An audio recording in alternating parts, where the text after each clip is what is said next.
The echo of that rifle shot hung in the air, sharp as shattered glass. Nate did not flinch, he never did.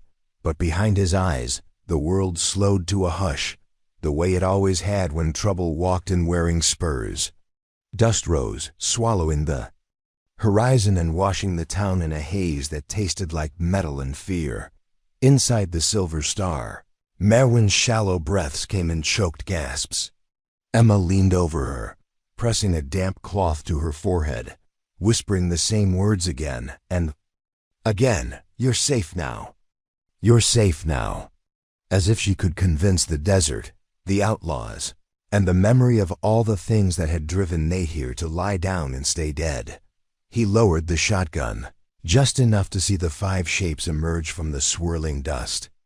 Reggie Blackwood led the pack, his grin as wide as the scars on his face, his eyes hidden behind the shadow of his hat brim.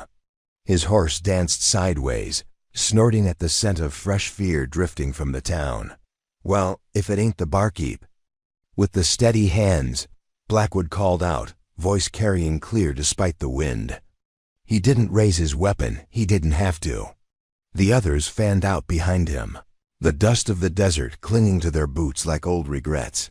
Nate's thumb rested on the shotgun's hammer. "Town's closed," he said. "Right on." Blackwood's grin split wider. "Closed? Now that's the thing, Shadow. You think you can close the desert? Think you can lock up the wind?"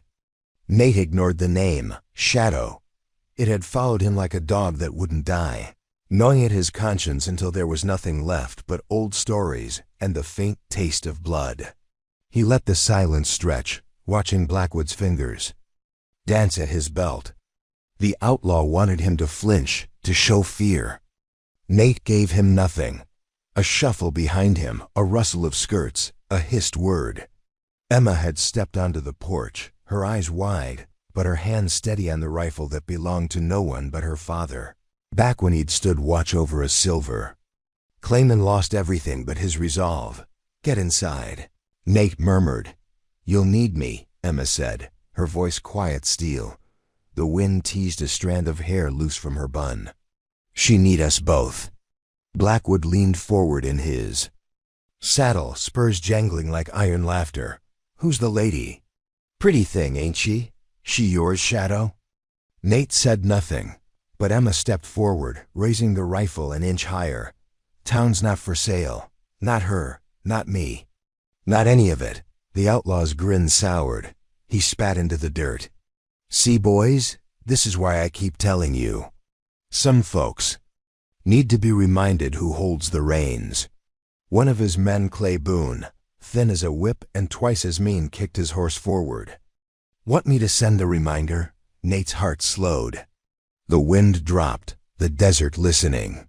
In that pause between heartbeat and bullet, he saw the life he'd tried to bury. Sarah's smile, the bright stain of her blood on his hands, the promise he'd made to McAllister never to draw iron in anger again. But promises were made to men who kept their word. And Blackwood had come to burn that all down. He shifted his weight. The pedal under his boot clicked soft as a rattlesnake sigh. "You draw," Nate said, his voice low enough that only the wind and the ghosts could hear it. "You die."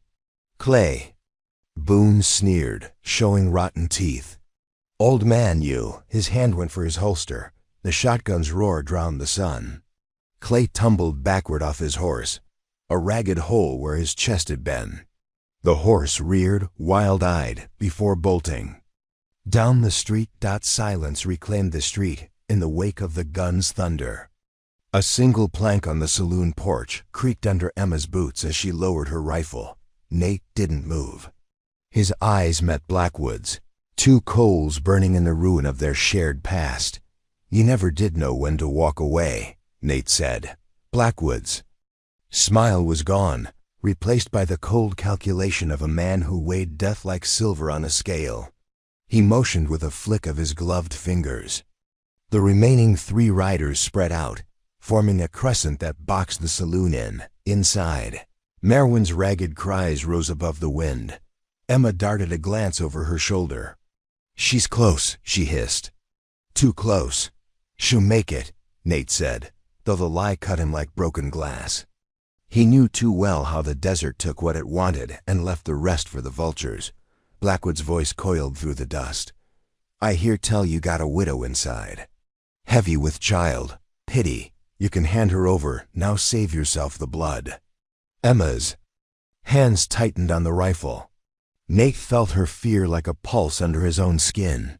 He reached over, wrapping his fingers around the barrel and pushing it gently down. Save the lead. When it counts. Blackwood dismounted, spurs whispering against the dry boards. He stepped close enough that Nate could see the old burn mark beneath his collar. Deadwood's fire had nearly taken his life once. Nate had seen to that. Rejek, Nate said, his voice stripped down to bone. You never did learn. The outlaw's grin was a skull's leer. And you never did finish the job. You think tending bar, playing town father, makes you something new? It don't. You're the same man you were when you put Matthews in the dirt, a killer hiding behind broken bottles. Nate didn't argue. He let the words cut, because they were true enough in places where the light didn't reach. But he stood. His ground, the shotgun still smoking at his side. You want her? Nate asked, voice quiet enough that only the wind might remember. You'll have to come through me. Blackwood nodded once, the flicker of respect dying quick behind his eyes. So be it. He turned his head. The two riders on the left nudged their horses forward. The third stayed put, covering the saloon's side door. No escape that way. Emma took a step back, bumping against the doorframe. Merwin's cries built, a high keening sound that cracked through the silence like a whip. Stay inside, Nate told her, but Emma's eyes were fixed on the window where the first rider approached, a shadow sliding off his horse with a practiced grace. His bootsteps crunched the grit underfoot. Nate's heartbeat found its old rhythm steady, patient, merciless dot inside the silver star. Legends didn't matter. Men did, and a man was more than the bullets he carried. He leveled the shotgun again. Every breath counted in grains of dust and regret. The first outlaw raised his pistol, lips parted in a grin that never reached his eyes.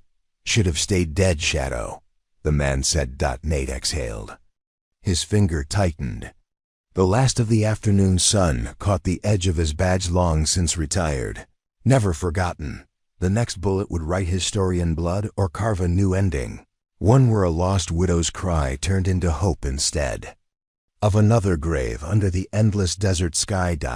And above it all, the wind held its breath, waiting to see if the man who called himself Nate Hollingridge would become the prairie shadow again. The gun's echo was still rolling through the town when the second outlaw flinched, his pistol halfway drawn but his nerve already fraying. Nate's first shot had split the silence wide open splinters and blood in equal measure. The street, quiet only seconds before, was now alive with the raw smell of gunpowder and the sickly sweet scent of fear. Inside the saloon, Merwin's scream tore through the walls. It was a cry so deep it rattled the bottles on the back bar and turned Emma's spine to ice. She pressed a hand to Merwin's sweat-slicked brow, whispering, "Stay with me. You hear? You hold on." But her eyes drifted to the door again. Nate, the one man standing between them and the desert wolves who'd come sniffing for easy prey.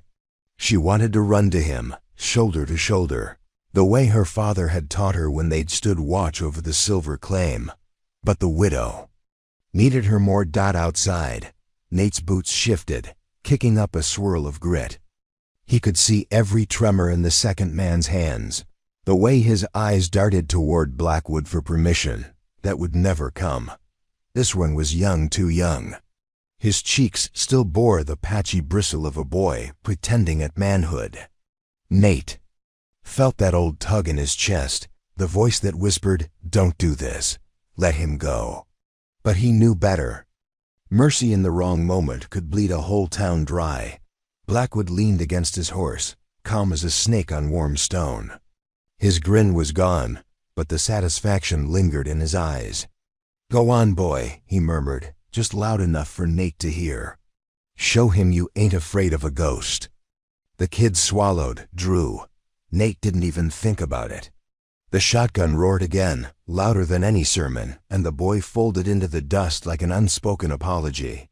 Silence settled over the street, thicker than before, broken only by the wind and the frantic clatter of a loose shutter down by the general store.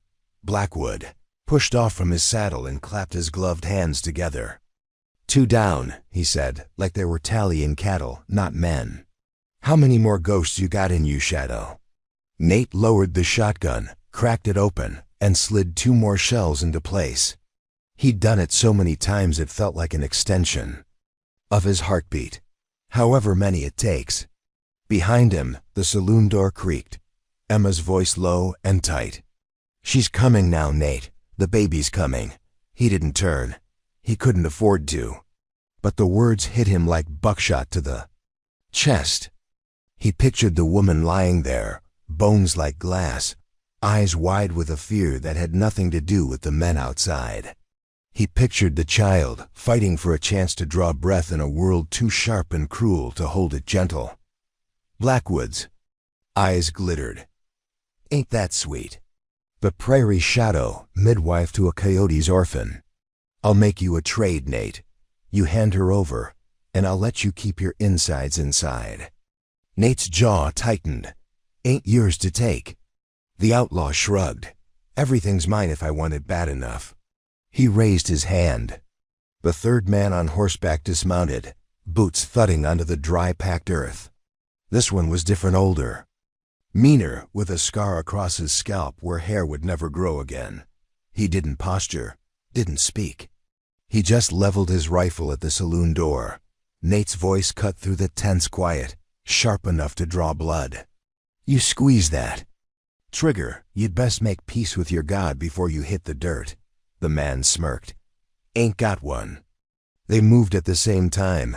Nate's boot heel slammed the pedal hidden beneath the porch plank, and the blast from the wired shotgun concealed under the saloon's overhang ripped through the air.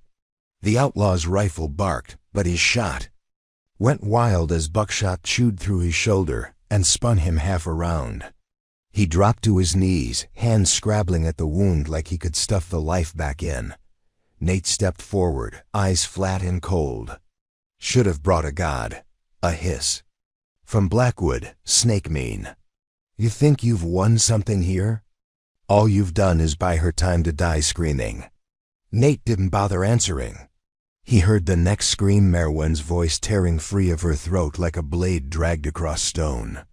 He glanced back just once, just long enough to see Emma in the doorway, her face pale as a ghost.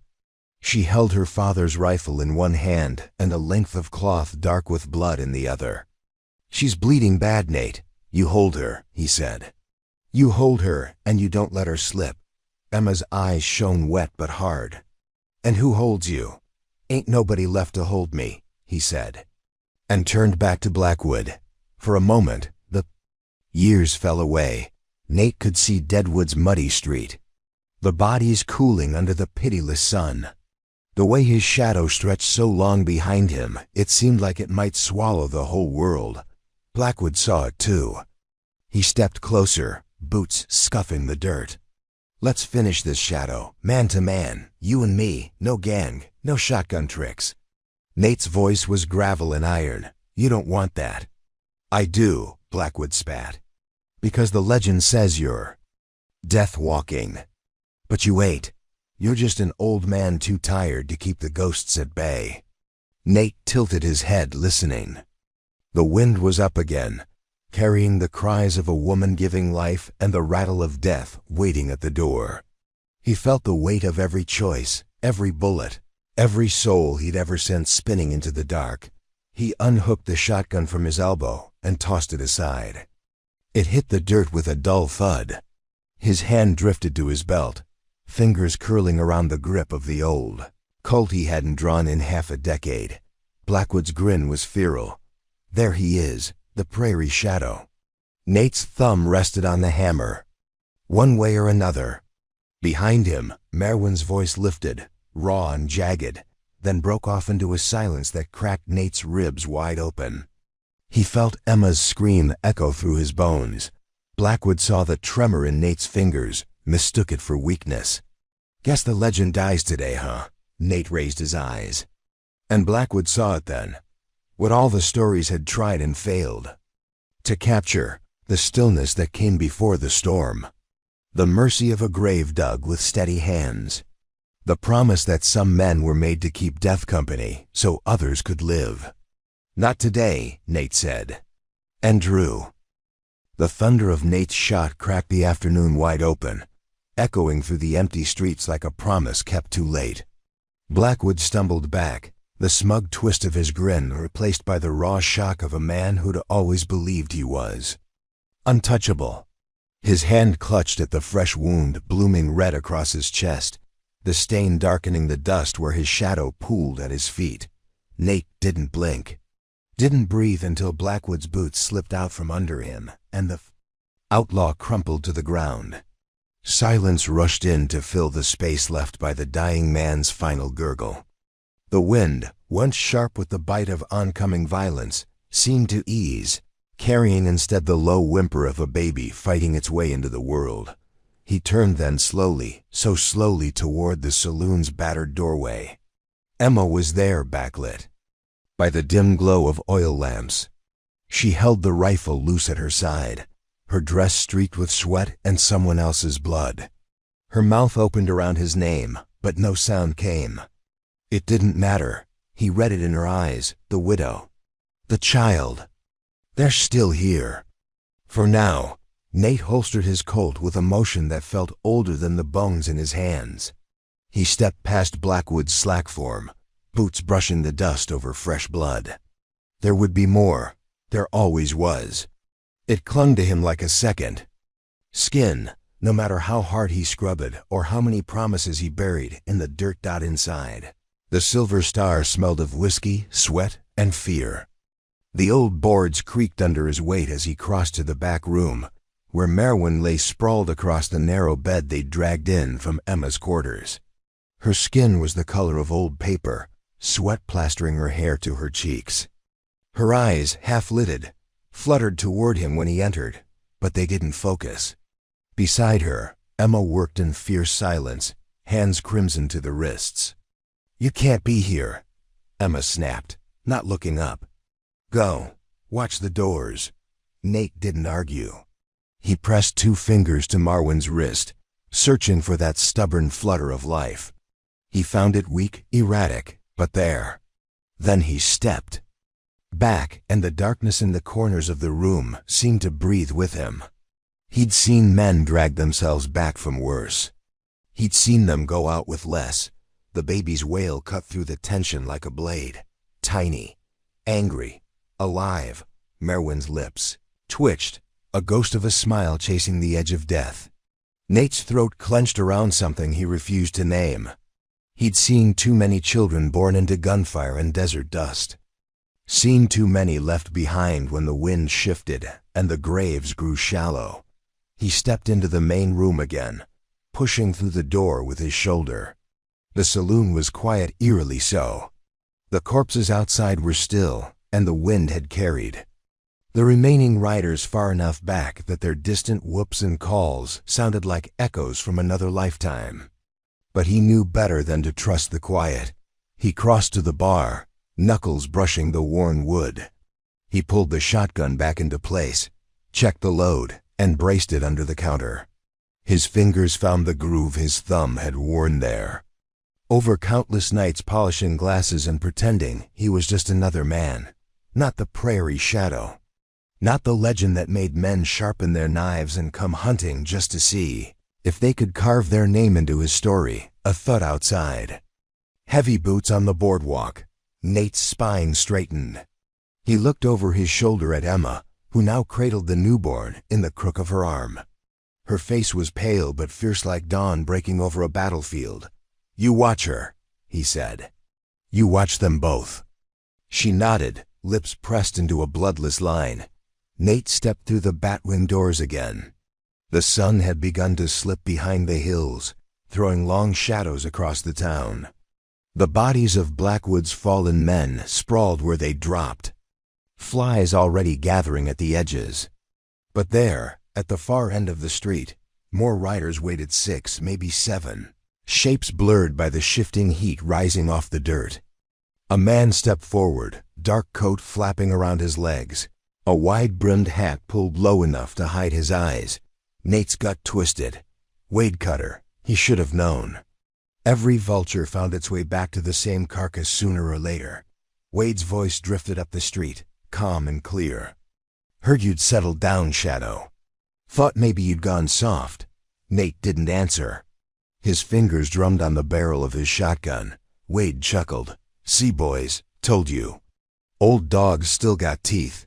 But teeth break, don't they? Sooner or later." One of the men beside him, a kid barely out of short pants, trembling hands tight around the grip of his rifle, laughed too. The sound grated. Nate saw the way Wade's eyes flicked sideways, saw the way the kid's knuckles whitened. It was always the young ones who wanted the stories to be true. "Send him home, Wade," Nate called. "He don't belong here." Wade's smile cracked his weathered face like dry earth. "Ain't up to me, Shadow. He wants his name in a song. Wants to say he outdrew the legend." Nate's chest tightened. He knew how that song ended. He'd written it himself 100 times over. "You draw," Nate said softly, voice carrying just far enough. "You die." The boy looked at Wade, eyes wide. Wade shrugged. "Ain't you gonna take his chance?" Nate saw the boy's shoulder tense, the way the barrel dipped, the nervous bounce in his boots.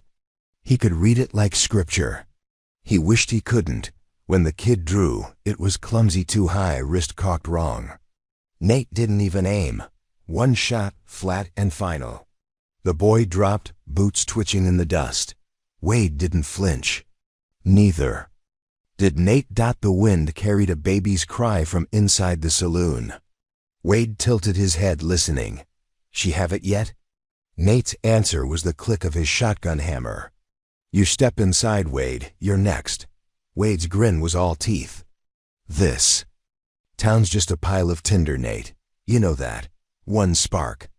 One wrong move, it all burns." Nate took one step forward, the shadows at his back long and hungry. "Then you'd best pray you're gone when it does." Behind him, Marwan's voice, weak but clear, rose through the broken boards. Nate, he heard it all in that word. The hope, the fear, the impossible promise that maybe something worth saving had stumbled into this broken place and dared to live. Wade's grin slipped. "You gonna protect her forever, Shadow?" Nate's eyes were cold iron. "Long as it takes." The baby cried again, a thin, defiant sound. Somewhere deep inside, the part of him that had always kept the prairie shadow alive stirred tired. Maybe, but not dead yet. Not while hope clung to him like a heartbeat. Wade spat into the dirt. "Reckon we'll see." The standoff stretched into the first hush of night, every star above them watching, waiting to see which man would flinch first. And Nate, steady as the grave, did not move. Night pressed down over Whisper Valley like a heavy hand, the kind that makes men shift their weight and check the shadows twice before stepping outside. In the Silver Star Saloon, the lamps burned low and the smell of gunpowder clung to the rafters. Nate stood at the threshold, boots planted, eyes fixed on the street where Wade Cutter and his riders waited, wolves testing the fence line, waiting for the old hound to show a limp dot inside, behind the door that barely held the world. At bay, Merwin's breathing rattled. Emma had the baby wrapped in a frayed blanket, the tiny bundle tucked in the crook of her arm like something too fragile to belong here. Merwin's eyes cracked open in the lamplight, no strength left, but just enough to whisper Nate's name. He didn't answer. He couldn't, not yet. Wade's voice drifted in through the door, lazy and mean. "I'm thinking you got a choice to make, Shadow. One more bullet, one more life to burn through. And when you're empty, who holds the line?" Nate's Hand rested on the shotgun's barrel, his thumb brushing the warm metal. He pictured the years he'd spent polishing that bar top, his fingers tracing the same scratches night after night, the words he'd told himself to keep the shadows buried. I'm done. I'm done. He'd believed it once. Long enough to grow. Old, in peace. But there were some debts that didn't forgive a man's wish for quiet. Emma's eyes met his in the flickering lamp glow. She saw it too, the old iron bleeding back into him, the part of him that would always answer when the dark came knocking. She needs you in here, Emma said, voice a low rasp. Don't do this alone. But she knew. They both did. The prairie didn't forgive a half measure. Nate stepped outside. The boards under his boots groaned like old bones. The air smelled of scorched powder and horse sweat. Wade and his boys waited at the edge of the lamplight, shapes half swallowed by the night. 7 now. He counted the silhouettes, saw the glint of iron at each hip, the hunger in their eyes. Could have just stayed gone, Wade said, his grin. Barely a line in the dark. Could have stayed dead. But you had to come play at family. Nate's fingers flexed on the stock. It's what you do when there's something worth the trouble. Wade clicked his tongue. Trouble's all you've got left. Look at you. 1 man and a gun older than God's bones. You think that'll save him? Nate's silence was its own promise. He shifted his stance, boot pressing down on the pedal hidden under the porch slats.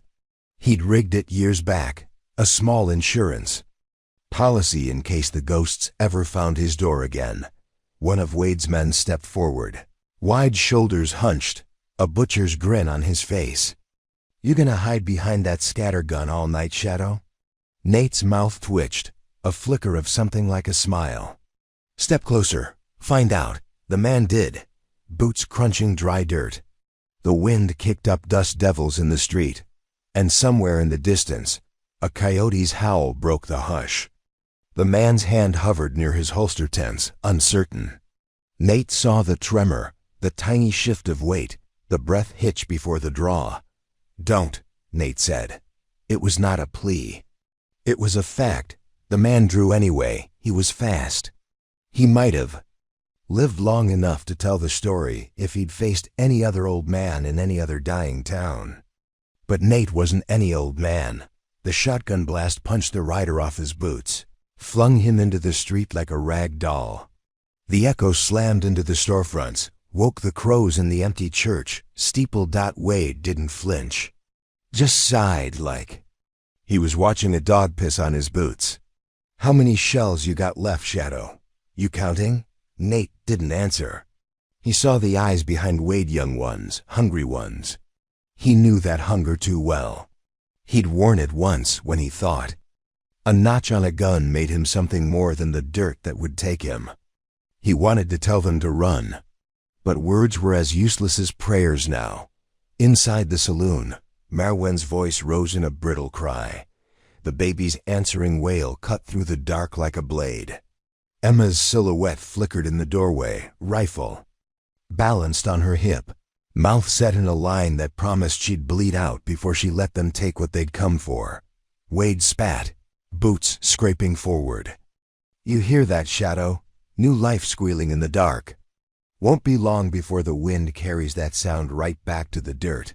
Ain't nothing lasts out here. Not hope, not families, not legends. Nate's eyes narrowed. You talk too much, Wade. The other man barked a laugh. And you ain't changed. Still thinking you can keep the sun from setting just 'cause you stand in the street with a piece of iron. Nate shifted.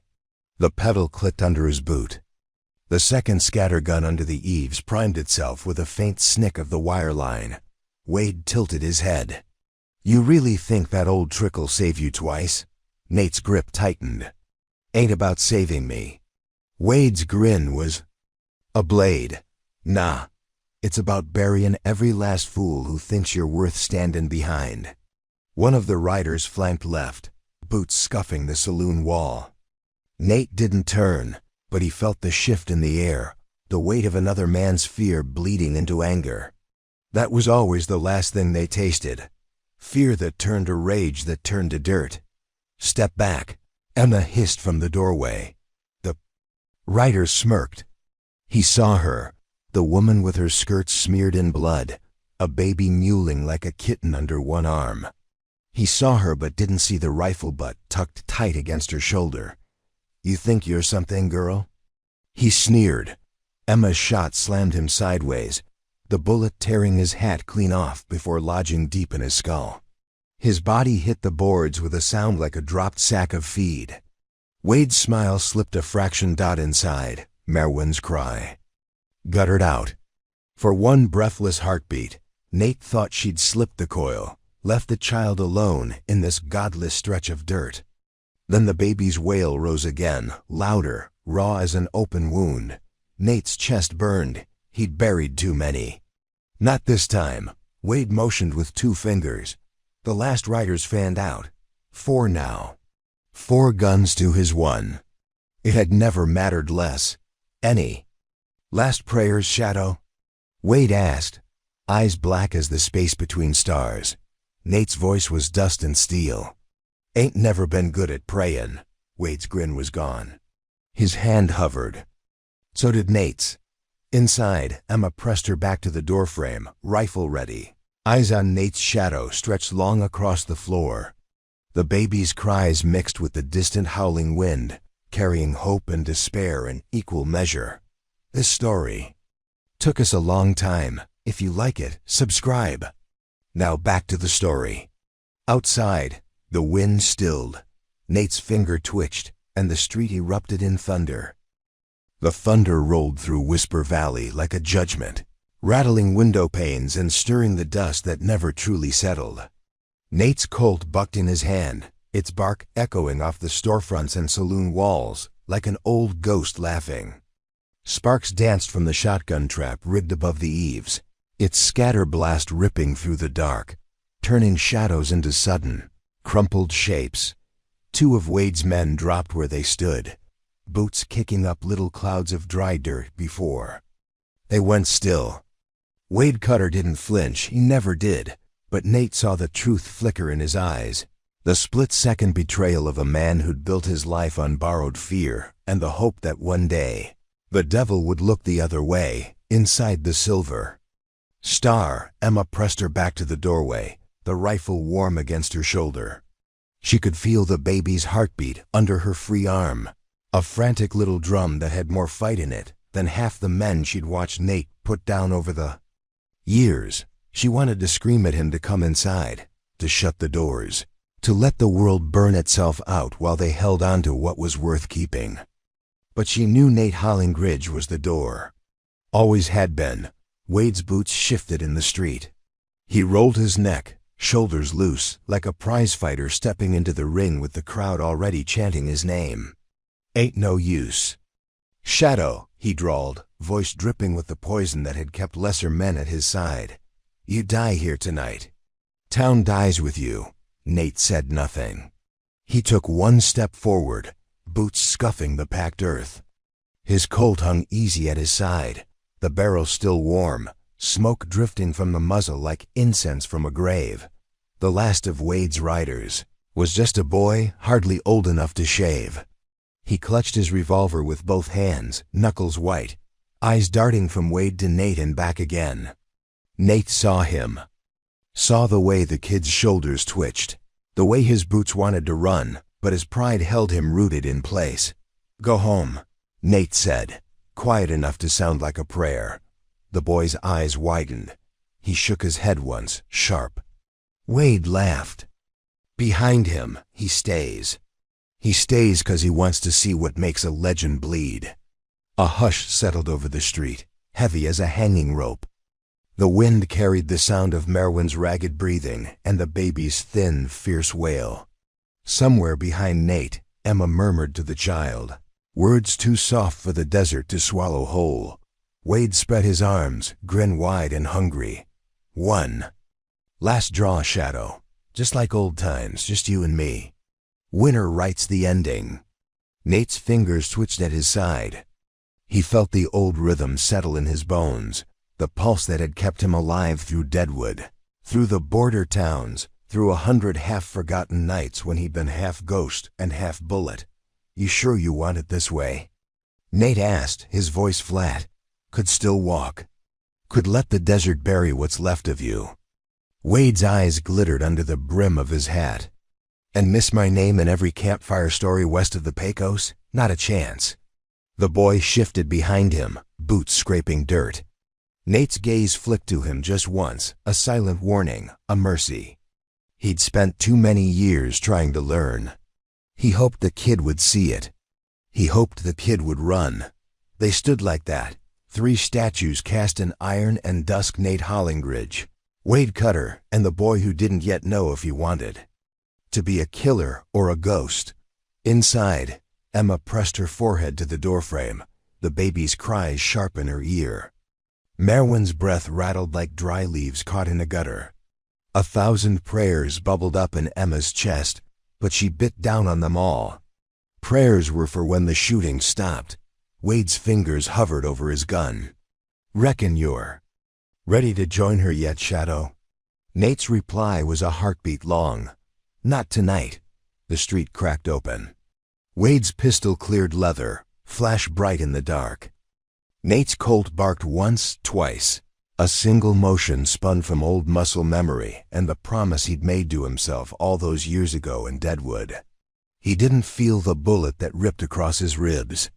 Didn't hear the kids cry as he flung his own gun away, eyes wide with terror. Wade's gun clattered to the dirt. His knees buckled, hands pressed to the wound blooming bright in his belly. He looked up at Nate, grin flickering like a guttering candle. Should have been me," he gasped. Nate stood over him, gun barrel smoking, eyes dark as storm clouds. "Was. Every day since Deadwood." Wade's laugh rattled through his teeth, wet and broken. Then he went still, head turning to the side, eyes staring at some final horizon. The kid scrambled backward, palms raw where they scraped the dirt. Nate turned to him, gun hand still steady. The boy flinched, tears streaking the dust on his cheeks. "Go," Nate said, voice so tired it felt like an apology. "Go before the wind eats you too." The boy didn't wait. Boots pounding the dirt, he vanished into the shadows beyond the lamplight, the desert swallowing him whole. Nate holstered the Colt. The street was a graveyard, now fresh ghosts drifting on the wind. He looked down at his side, felt the warmth of his own blood seeping through his shirt. He pressed a hand to the wound, breath catching in his throat. Behind him, Emma stepped out into the doorway. The baby was quiet now, a tiny fist curled against her collarbone. "It's done?" she asked. Nate looked at her, the corners of his mouth twitching toward a smile that didn't quite reach his eyes. "For tonight." He staggered forward.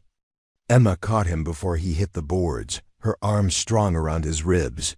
Mindful of the blood inside, Merwin stirred, eyes blinking open, glassy but alive. The baby squirmed, hiccuping against Emma's collarbone. Nate's hand found the child's. Tiny foot so small, so stubbornly real. He felt the heartbeat under his palm and thought, maybe not all legends end in blood and dust. Emma pressed her forehead to his. "You did it, Nate. You kept her safe. You kept all of us safe." Nate looked past her shoulder, out to the street where the bodies lay, the town holding its breath for dawn. "For now," he whispered. The wind shifted, carrying the scent of gunpowder and newborn skin all in the same breath. Hope, he thought. It was heavier than any bullet he'd ever carried. But for once, he didn't mind the weight. He let Emma guide him back inside, past the battered doors that had held the worst of the world at bay. Past the ghosts still waiting in the corners. Past the legend he'd finally laid to rest in the dirt with Wade Cutter's last breath. In the hush that followed, the baby's tiny cry rose again, soft but certain.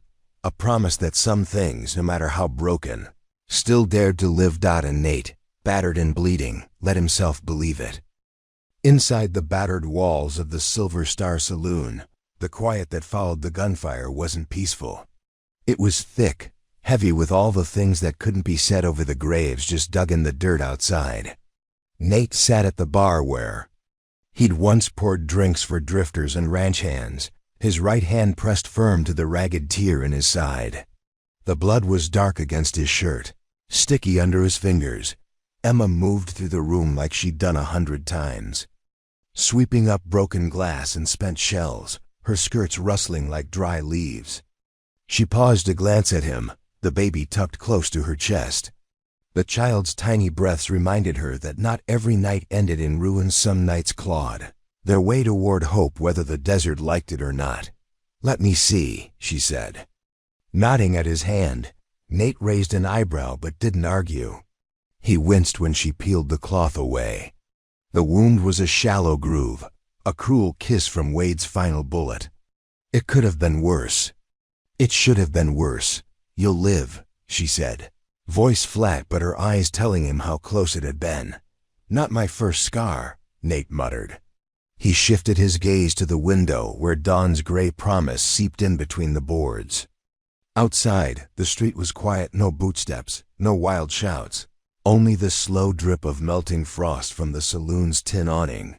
He felt Merwin's eyes on him from the cot in the corner. She was awake now, pale as a ghost but breathing, her hands weakly cradling her newborn, like something precious enough to break your heart if you looked too long. She'd come through the worst storm the desert could conjure, and still she held on. "Why'd you do it?" Her voice was cracked, raw. "You didn't know me. Didn't know me nothing." Nate leaned back on the stool, the creak of old wood under his boots. "Didn't need to know you. Not about owing, either. Sometimes you draw a line because the wind keeps trying to blow it away." She didn't smile. She just nodded, her eyes falling to the child who fussed in her arms, a new life that had no notion yet of the blood spilled to keep it crying. Emma came back with clean bandages, her hands quick and gentle. "She need more than your line." "Nate, you know that." Nate grunted. He did know it. A woman alone with a child in this country was like fresh meat for coyotes. And he was just one man, with a name that could still draw trouble like flies to a carcass. He pushed himself up, ignoring the tearing ache in his side. He crossed to the back room where his old rifle leaned against a crate. It hadn't left that corner in 5 years. He picked it up now, feeling the familiar weight settle across his shoulders like an old burden come home. "What are you doing?" Emma asked, voice sharp. He checked the chamber. "Riding out. Now, you can barely stand. Won't matter if they come back." Wordle spread. "Wade Cutter's gone, but his brother's out there, Jeb. He won't let this sit." Emma clutched the baby tighter, knuckles white on the blanket. "So what? You're just going to bleed yourself dry in the dust?" Nate met her eyes. The truth of it was there, laid bare like bones in the desert. "No, I'm going to buy them." "Time," Merwin's cracked whisper drifted through the quiet. "You're not God, Nate Hollingridge. You can't outrun every ghost." He almost laughed, almost. "Ain't trying to outrun him. Just keeping him pointed at me a while longer." He turned for the door, boots scuffing blood across the worn floorboards. Emma stepped into his path, shoulders squared. The baby gurgled against her collarbone, blissfully unaware that the man who had stood like a wall all night was ready to vanish into the dawn. "You think they won't come for me? For her?" She jerked her chin toward Merwin. "You think you're the only shield left?" Nate looked at her, really looked past the dirt and the worry lines, past the blood on her skirts. He saw the steel in her, the same steel that had kept this place standing when he'd been content to just keep. Pouring whiskey and polishing glasses. "You're stronger than you think," he said, Emma's jaw set. "Not strong enough to bury you and keep this place alive." Silence. Then Merwin's voice again, soft but clear. "Let him go, Emma. If he stays, they'll come for all of us at once." Emma's eyes glistened, but she didn't flinch. "I'm not saying goodbye, not again." Nate reached out, brushing his fingertips against the baby's tiny hand. The child's skin was warm, a promise made flesh. "I ain't done yet," he said. "Just taking the fight down the road. Make 'em chase shadows till they forget what they came for." Emma swallowed hard. "And when you come back?" Nate's voice was low, worn thin but steady as bedrock. "Then we'll build something new. Something they can't tear down. With guns and fear." She stepped aside, but her hand lingered on his arm a heartbeat longer than it needed to. He felt it, her faith in him, tattered and stubborn, clinging to the pieces that hadn't yet turned to dust. He stepped out into the dawn, the cold bit deep into the fresh bandage, the pain sharp enough to keep him anchored. His horse waited by the hitching post, patient as old sins. He slung the rifle across his back and mounted up, the saddle creaking under his weight. Behind him, the saloon door stayed open. Emma stood there with the child, Merwin propped up on the cot, pale but alive. 3 souls in a place that had taken more than it ever gave back. He tipped his hat. "Bar the door. Keep the lamps low at night. And if they come—" Emma's voice cut him off, strong as a slap. "They won't find what they're looking for, not here." Nate felt something loosen in his chest, a knot that had been there since the first time he'd watched a town die because he'd turned his back. He turned the horse toward the road, the sunrise bleeding across the horizon like a wound trying to heal. Every hoofbeat was a prayer that the shadows would stay behind him, that the desert would swallow his name whole, that maybe, just maybe, the next time someone came looking for blood in Whisper Valley, they'd find nothing but dust and the echo of a man who'd once drawn a line too deep to be erased. He didn't look back. Some things didn't bear watching twice. The wind rose at his back, cold but clean, carrying the cries of a newborn who hadn't learned yet that hope was heavy and worth every scar it left behind. The trail out of Whisper Valley was nothing more than a scar across an ocean of dry grass, a narrow line that kept disappearing under Nate's horse with every weary mile. The dawn was behind him now, the sun climbing higher, its heat pressing on his fresh wound until every heartbeat felt like a reminder of how thin the skin between survival and dying really was. He rode alone, always alone, even when he'd had a gang at his back in the days when the prairie shadow was just another name whispered by men with bounties on their heads. It had felt like this, a horse's steady breath, the creak of leather, the desert's quiet threat. At the crest of a shallow rise, he stopped. Below, the land unfolded wide and cruel, nothing but brush, dry riverbeds, and the occasional twisted cottonwood clinging to what little life the soil hadn't yet forgotten. Somewhere in that emptiness, Jeb Cutter's boys would be waiting. He could feel it like a stone in his boot. They wouldn't come straight for the town, not after Wade's mess. They'd circle, wait for the scent of weakness. And he was that scent now, blood and gunpowder and stories that refused to stay buried. Nate reached for the canteen tied to his saddle horn, swished warm water over his tongue. It tasted of tin and regret. He spat into the dust. His hand came away sticky when he touched his side, but the bleeding had slowed. Good enough. He caught himself watching the sky, as if he might spot Sarah's face in the shifting clouds. Or Bob's, the old lawman who'd once seen more than just a killer in him. It made him grit his teeth. Dead folks had a way of riding your shoulder when you needed their advice least. He nudged the horse onward, winding down into a dry arroyo that twisted like a snake through the low hills. The shadows down here were sharp, clean edges cutting the sun to ribbons. He liked it better than the open, more places to vanish, more ways to make ghosts of men who didn't know how to look over both shoulders. He found their trail by noon. Fresh dung, boot prints where men had dismounted to piss behind the thorn bushes, cigarette butts ground into the dirt. 7 men, maybe 8, sloppy, overconfident, Wade's blood still warm on their minds, fanning old grudges into something that felt like courage. Nate dismounted. He tied the horse to a gnarled stump and crouched in the dirt, fingertips brushing the marks left by iron-shod boots. They didn't know he'd come to them first. They didn't know he'd decided to bleed his ghosts out here, in the dry gulch where the prairie would swallow the sound. He moved slow, stepping light, keeping to the cottonwoods and the stone outcroppings. The pain in his side reminded him every few paces that he was no young gun anymore, but the old instinct thrummed under his skin. Reading the dust, feeling the way a man's breath changed when his hand touched iron, listening for the stupid jokes, the whispered bravado that turned killers into corpses. He heard them before he saw them. Their voices drifted on the wind, sharp and mocking. One of them was laughing about Wade, about how the great prairie shadow was just a broken dog in a ruined town, too stupid to stay dead. Nate's lip twitched. He slipped closer, the shadows draping him like a shroud. He saw them at last. 7 men crouched around a cookfire they hadn't bothered to shield, a pot of beans bubbling over crackling mesquite.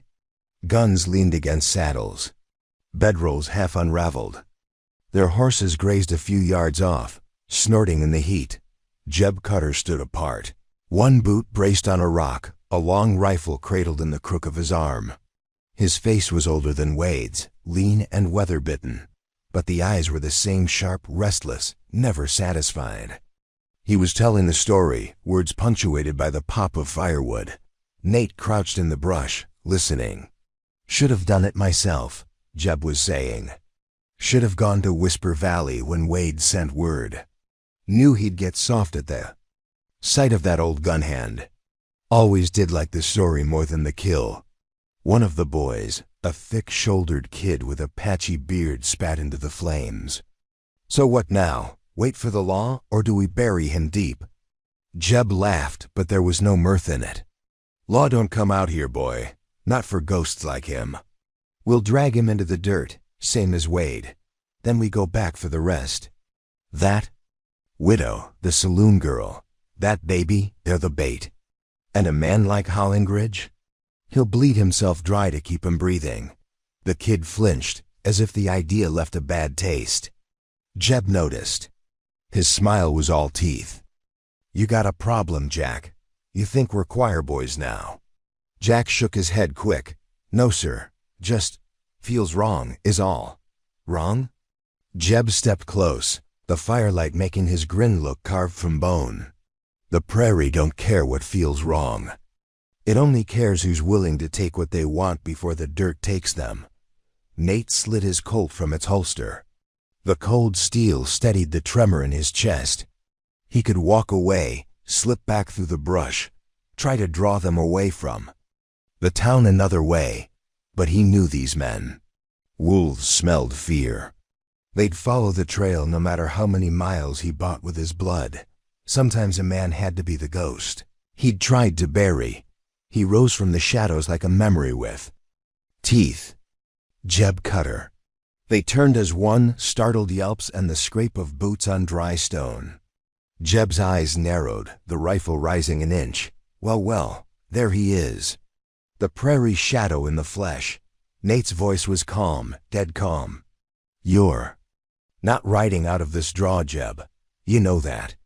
Jeb's grin faltered just a touch. "I see you're leaking again. You think you can put all of us down with that hole in your side?" Nate's thumb cocked the hammer. "You can bury a man, but you can't bury what he leaves behind." Jeb laughed, a bark that didn't reach his eyes. "You're outnumbered." Shadow always was. The boy called Jack stepped back, eyes wide. He dropped his hand from his holster, swallowed hard. Nate flicked his eyes to him, one last chance to run, to remember mercy before the lead started flying.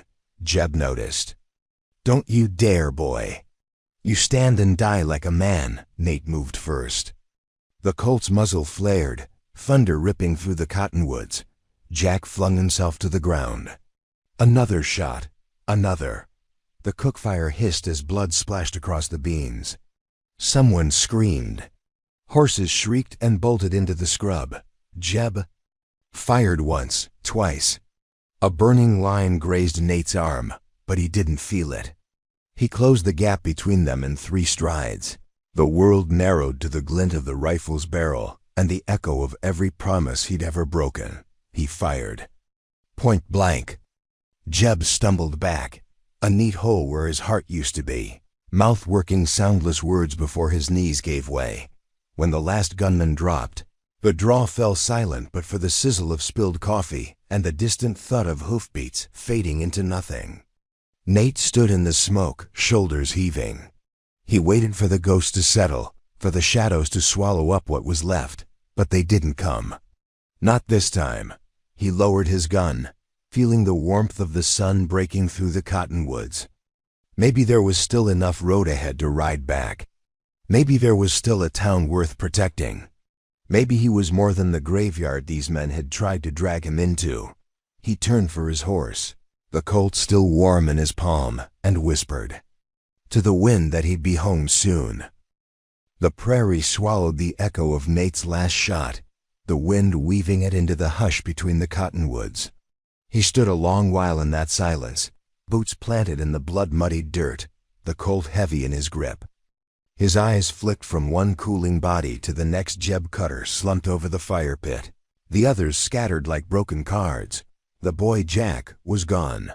He'd crawled away in the chaos, his boot prints veering toward the dry wash where the horses had fled. Nate didn't follow. The kid had no more fight in him, maybe no more stomach for blood either. That was mercy enough. He holstered the Colt and staggered to his horse. His breath came ragged, sharp with pain where his side throbbed.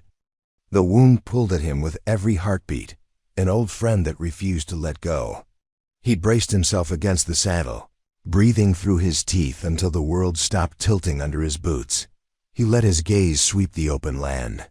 It felt too big, too empty, but this time the emptiness didn't feel like a grave.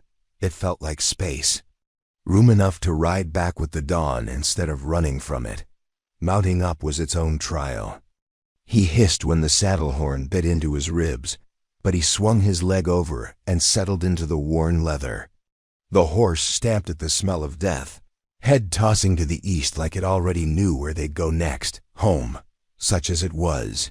He nudged the gelding forward, leaving the draw behind him, Jeb's last camp, his last cruel words turning to ash in the brush. He didn't look back. A man had to choose which ghosts to carry and which ones to bury deep by mid-afternoon. The sun blazed down hard enough to bake the sweat from Nate's skin. The wind carried grit and the faint promise of rain that would never come. He found a creek bed gone dry except for a muddy puddle. He let the horse drink, dipping his own hat into the shallow water and pressing it to his forehead.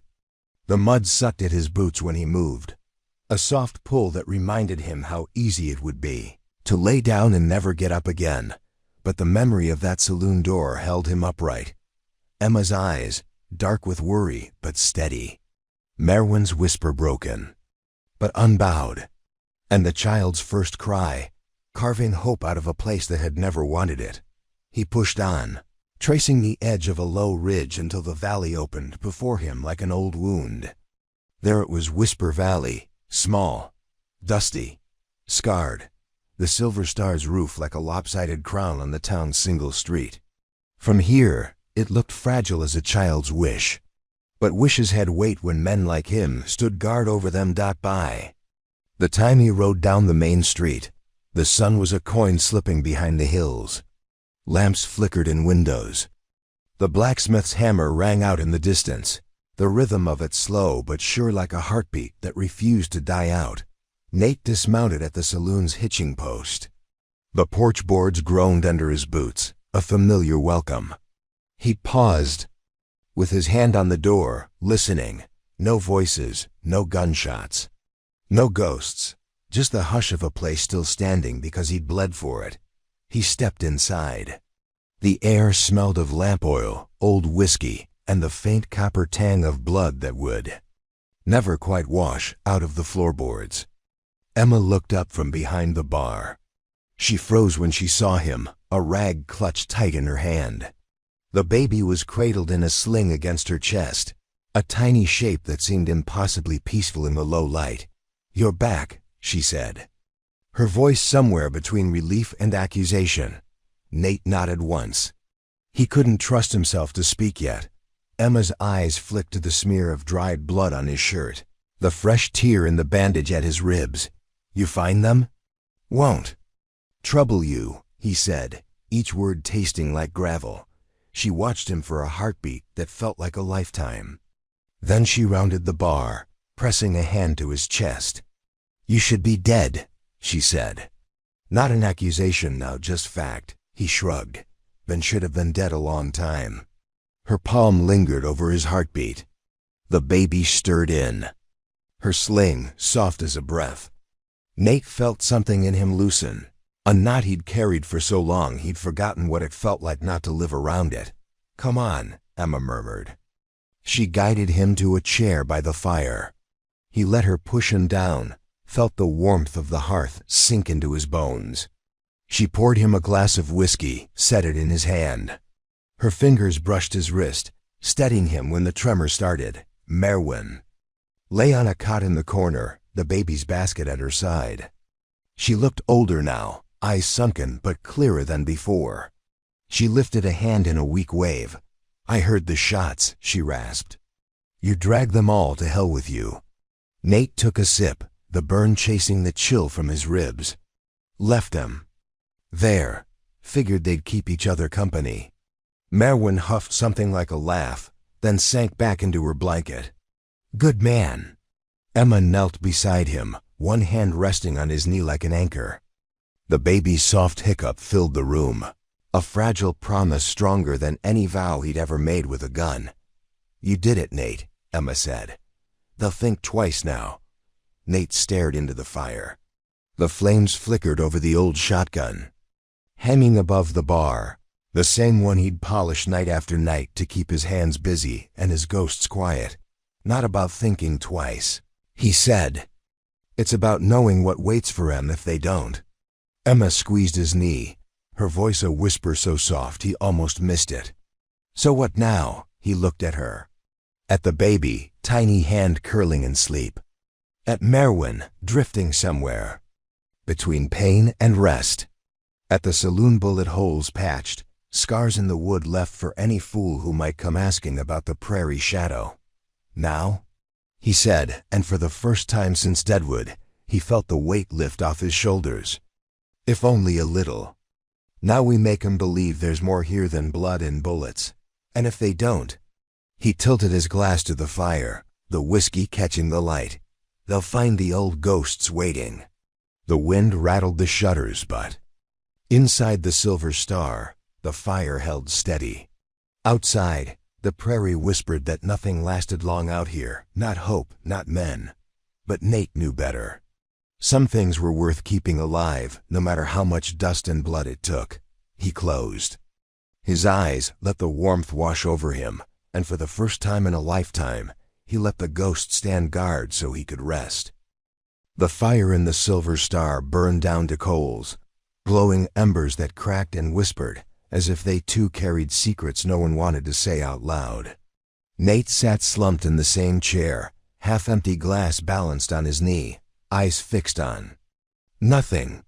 The shadows behind him were thick-stretched, long across the saloon's scarred floorboards, touching bullet holes that told a story even he couldn't polish away. Emma moved quietly, sweeping spent shells and bits of dried mud near the door. She worked the broom like she was scrubbing memories from the boards, her hair tied back, face pale with worry she wouldn't let show. She'd always been good at that, keeping her fear behind her teeth. While the world outside their doors howled for blood, the baby stirred in its basket near the fire. Merwin, too, shifted on the cot, letting out a sigh that seemed to carry the weight of every mile she'd crossed to get here. She was still too weak to sit up for long, but her eyes were clear, now sharp in a way that made Nate remember all over again why he'd stepped out into the desert to bleed for her and that child. "You should sleep," Emma said, voice low, as she nudged his boot with hers. "If you keep watching the flames, they'll burn out faster." Nate didn't answer. His hand drummed once on the arm of the chair. He was listening to the wind pressing against the shutters, to the distant creak of the sign outside, to his own heartbeat thudding like a distant drum. His side ached under fresh bandages, the scabbed wound reminding him with every breath that some scars never fully closed. Merwin's voice broke the hush, a whisper from the shadows. "You think they'll come?" Nate looked up, met her eyes. "Always do. News of blood travels faster than any horse." Emma rested her broom against the wall. She sat on the floor at his knee, her hand finding his. "And if they do?" He took a moment, swallowed the grit in his throat. "Then they'll find what the last ones found." A gust rattled the door. Emma flinched. Nate didn't. He'd stopped flinching years ago. Fear had a way of dulling when you'd seen the worst a man could do with steel and hate. "Not every man wants to fight you," Merwin said, voice stronger now. "Not every one of 'em's looking to carve their name in your hide." Nate's laugh was rough as gravel. "Only takes one." Silence stretched. The baby let out a sigh, tiny hands clenching and unclenching in its sleep. Merwin brushed a finger over its cheek, as if to anchor herself to something small and real, when the rest of the world felt like a blade pressed to her throat. Emma leaned her head against Nate's knee. "You can't do it forever, you know. Be the wall. Someday someone faster comes along." Nate's fingers threaded through her hair. "Then let 'em come. But they'll crawl away with more holes than they arrived with." Emma let out a small huff of breath. "You ever think maybe there's a better way?" He didn't answer, because he had thought about it. In Deadwood, in the border towns, in the nights when whiskey burned but didn't warm. He'd dreamed of a life where his gun stayed in its holster, and the only ghosts he carried were the ones that came gentle in the dark. But that wasn't the world he'd been given. And some men weren't made for peace until they'd carved out a piece big enough for others to live in. He rose from the chair with a grunt, blood pounding at his temples. Emma caught him when he staggered, hand braced against his chest. "Easy," she murmured. He tilted his head, eyes searching hers. "I'm fine, liar." Merwin let out a dry laugh from the cot. "Ain't no man that good a liar." Nate ignored them both. He crossed to the bar, pulling the shotgun from its place beneath the counter.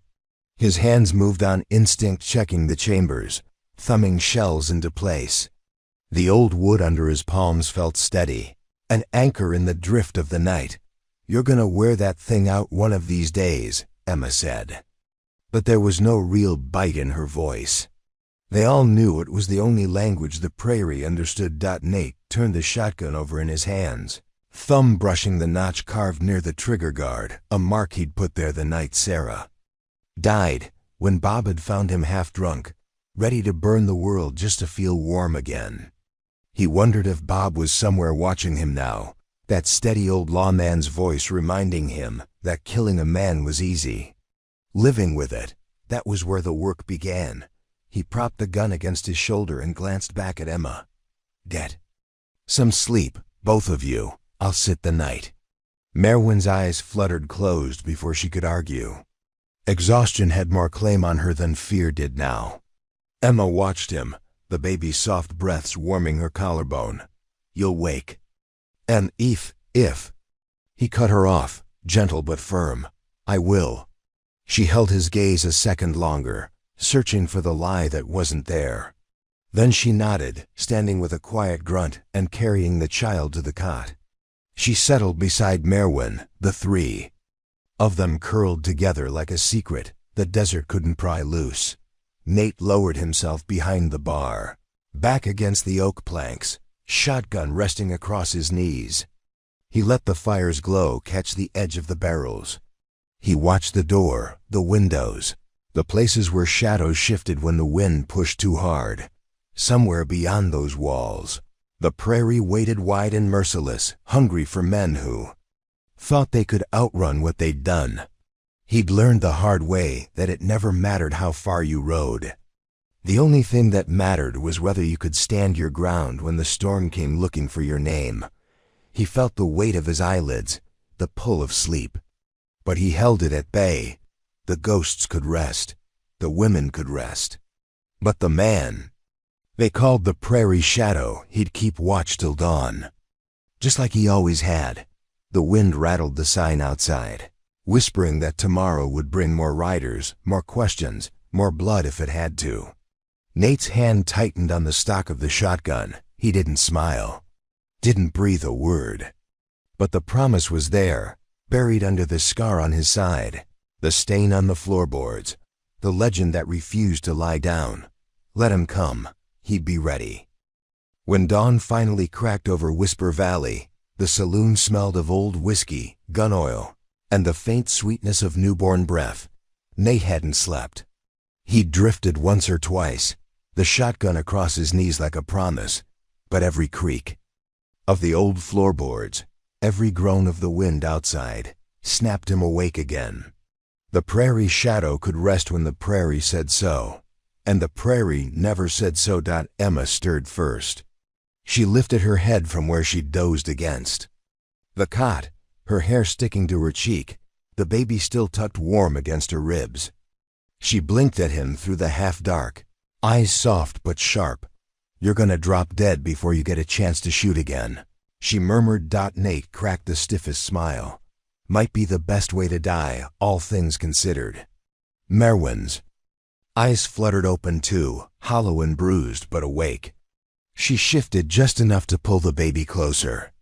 In the hush of the new morning, that small heartbeat felt like thunder.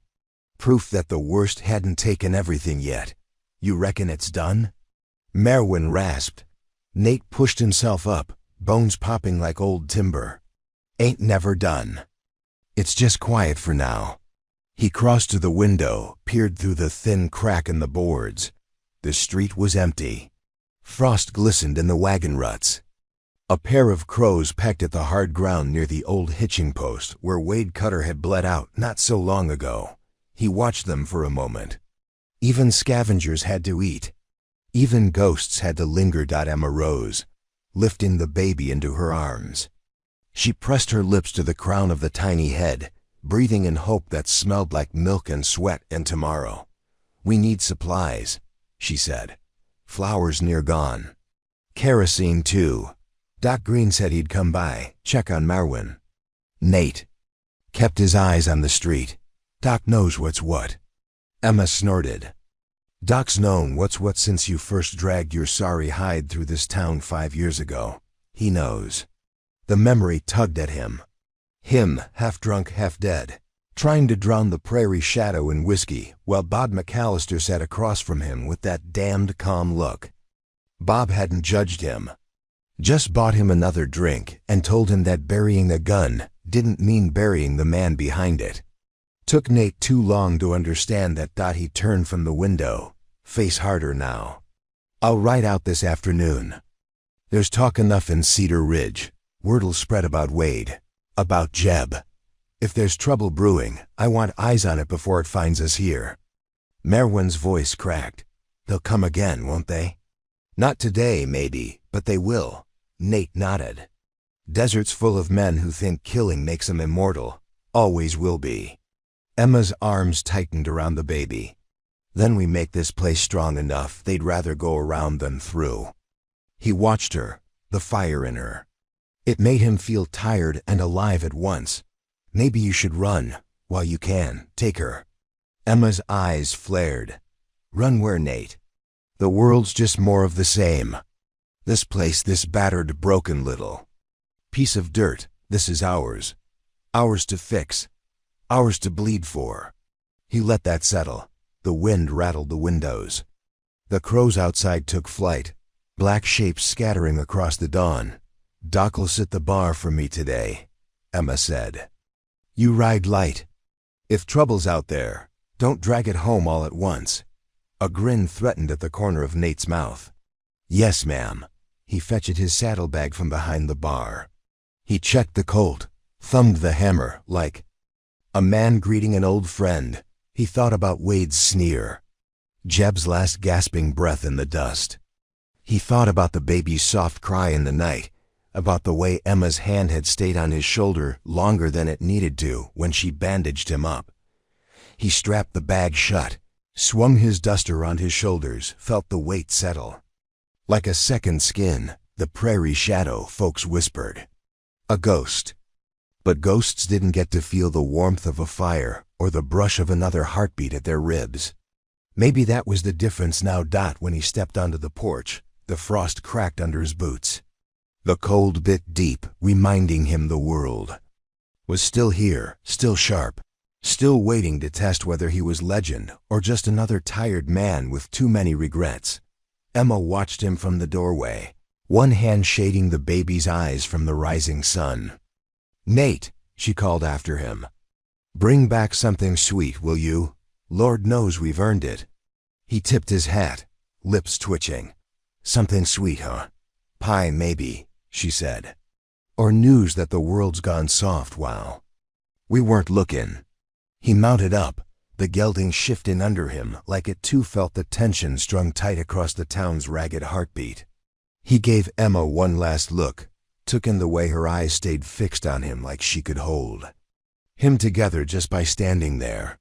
"Keep the lamps low," he said. "Lock the back door.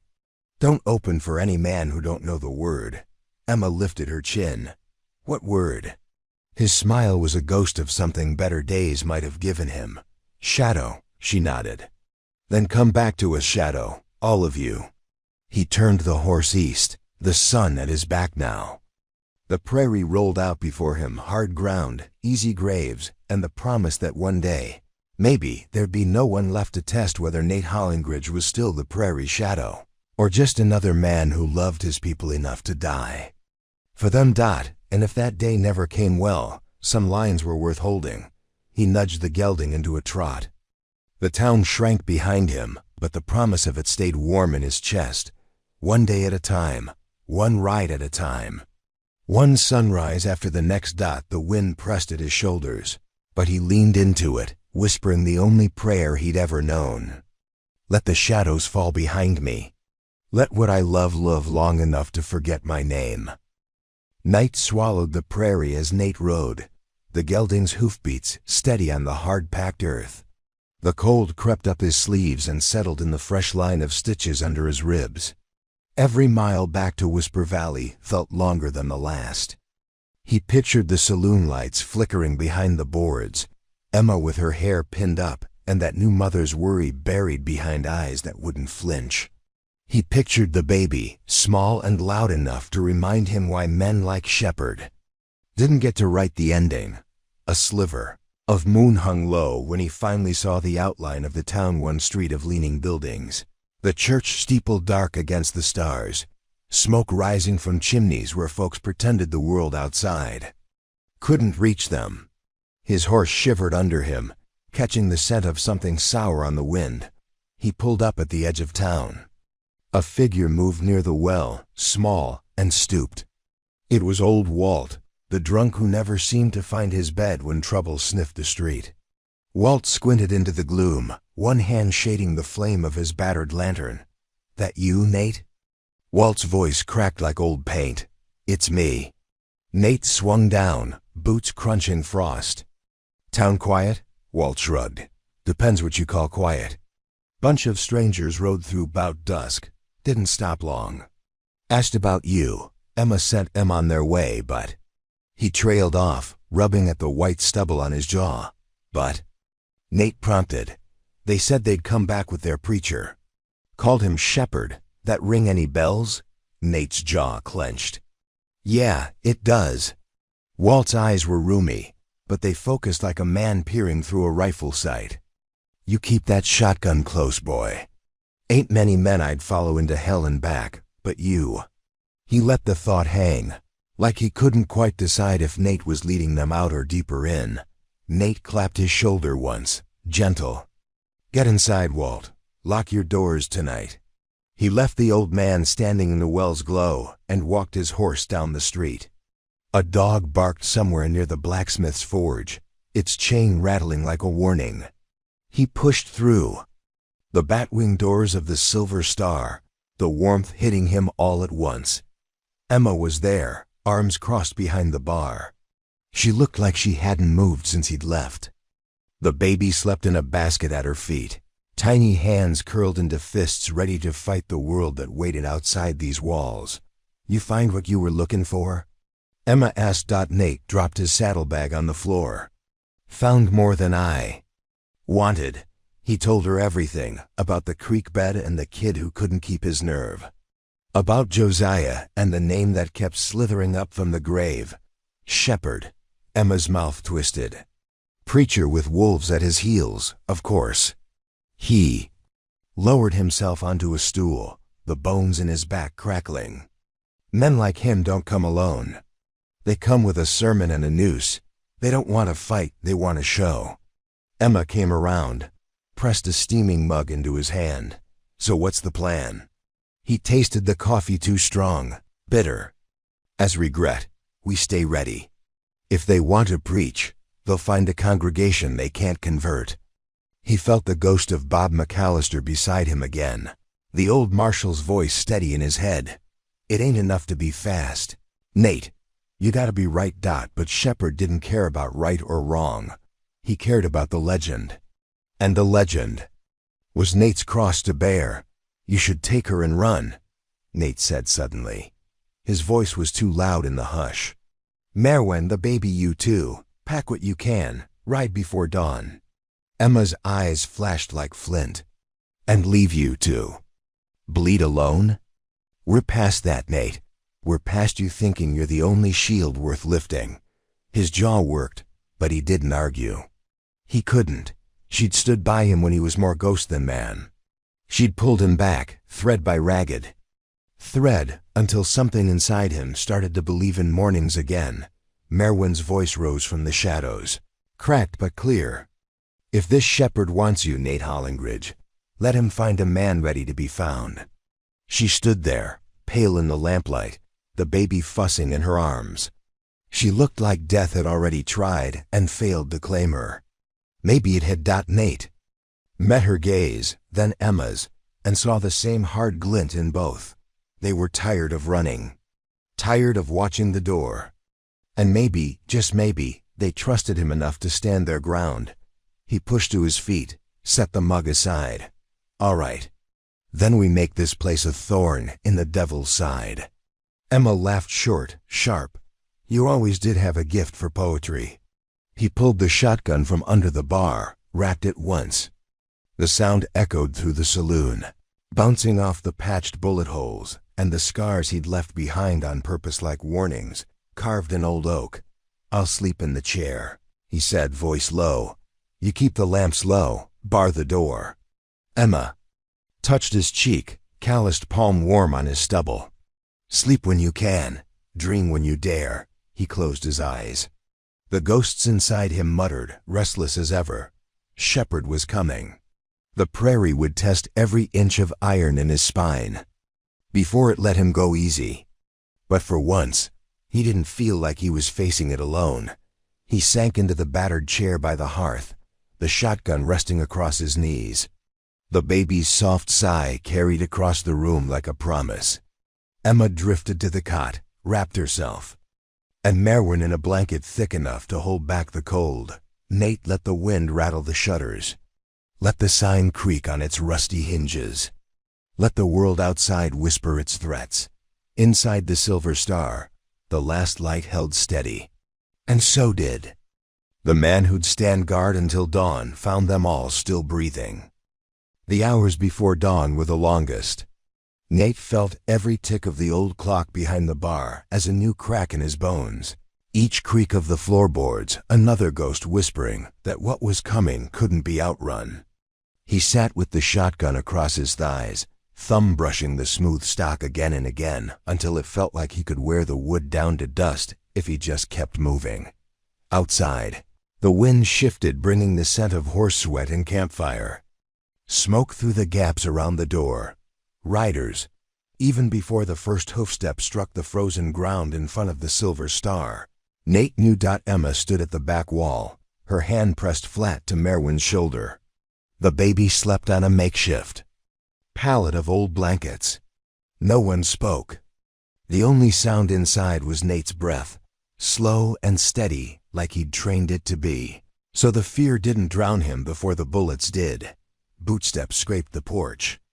A knock came, polite, measured. It almost made him laugh. A voice followed. Calm, clean. Too clean for a man dragging the smell of violence behind him like a cloak. Mr. Hollingridge. Or do you prefer your old name? Nate's voice didn't crack. I prefer quiet. You're disturbing it. A chuckle, soft as a sermon. I've got no fight with the women inside. Bring yourself out here, and they'll keep their sunrise. Emma's nails dug into the edge of the bar. Nate felt it more than saw it, the way her whole body leaned forward like a drawn bow. But she didn't speak. Didn't need to. Nate stood. His legs argued with him, old wounds, fresh ones, didn't matter. He racked the shotgun. Once, a hollow sound that told the door exactly what waited on the other side. He cracked it open. Enough to let the cold bite his eyes and the lamplight spill over the figures waiting on the street. Shepherd stood in the middle. Tall, lean, his black coat flapping like a crow's wings around his boots.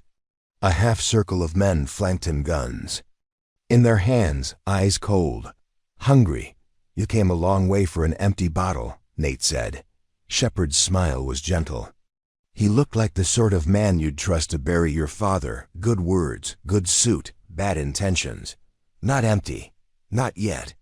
I come to show you your own grave, Mr. Hollingridge. You can lay down in it proper this time. Nate stepped fully onto the porch. He felt Emma's stare drilling holes in his spine. The town behind him was a heartbeat trying not to fail. The prairie in front of him was every grave he'd ever dug with bullets. You want me, Shepherd? I'm right here. One of the gunmen laughed, a wet rasp. Ain't much to look at up close, is he? Nate let the quiet answer that for him. The shotgun stayed low in his grip, but his eyes flicked to every man, every twitch of a finger on. Cold iron. Shepherd spread his hands. You've bled enough men dry to keep your name alive longer than your body should have allowed. But you know what the prairie taught me?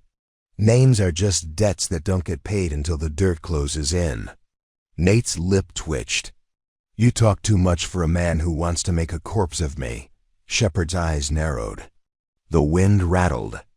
The loose sign above the saloon, its rusty squeal like laughter. I want your legend, Mr. Hollingridge.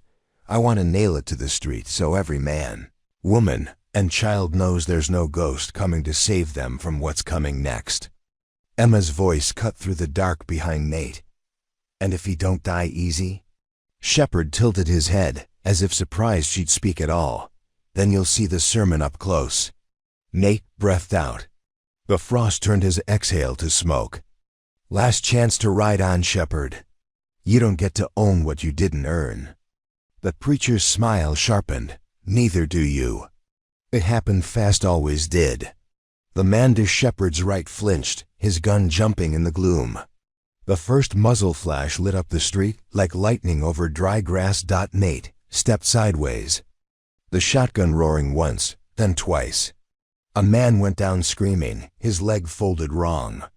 Emma's rifle cracked behind him, sharp, certain. Someone else fell, cursing her name. Shepherd didn't flinch. He stepped back, watching his men flail in the gun smoke, his hands folded like a man at prayer. Nate's eyes locked on him through the chaos, saw the preacher's calm as more dangerous than any bullet. The last rider rushed the porch, pistol high. Nate swung the shotgun like a club, felt bones snap under the stock. The man crumpled at his boots. For a breath, the street was empty of gunfire. The wind carried dust and the scent of blood through Nate's coat. Shepherd's boots crunched over the gravel. You'll run out of shells, Shadow, he said, voice soft and bright. And when you do, your name runs out with you. Nate dropped the empty shotgun. His hand found the Colt on his hip like it had never left it. Then I reckon I'll have to reload with yours. They stood 10 paces apart. 2 shadows under a sky too wide for either of them to claim. Nate felt the ache in his side, the heat where the stitches pulled. He felt the years, the ghosts, the promises that had brought him here. Inside the saloon, the baby cried one thin. defiant wail that made the preacher's grin falter for the first time. "You can't save them all," Shepard said. "Nate's thumb cocked the hammer. "Don't have to. Just got to make you bleed enough that the next man thinks twice." The wind fell still. The sign stopped squealing. Somewhere behind him, Emma's breath caught. Shepard's hand twitched. Nate's did not. The Colt barked once, the shot echoing off the false-fronted buildings like thunder that wouldn't quit. Shepard staggered, a dark bloom spreading across his chest. His eyes went wide, less fear than fury that someone had dared to break his sermon before the last word. He fell to his knees. Nate stepped forward, boots crunching through the broken glass where a lantern had shattered on the porch. He stood over the preacher, the revolver steady in his grip. "You're just another man," Nate said, voice flat. "You should have stayed that way." Shepard's lips worked, but no gospel came. The prairie took the words before they could. "Twist the air again." Nate lowered the Colt. Emma was at his side now, rifle still warm in her hands. They stood together, shoulder to shoulder in the thin dawn light. In the cradle of the saloon, the baby's cries settled into soft hiccups. A new sun crept up the horizon, dragging the shadows with it. "You think that's the last of 'em?" Emma asked. Nate watched the empty street. "Ain't ever the last. But it's the last that'll come easy." She let out a breath that fogged in the chill. "We patch the holes, sweep up the blood." "Start again?" His eyes found hers steady, unflinching. "Start again."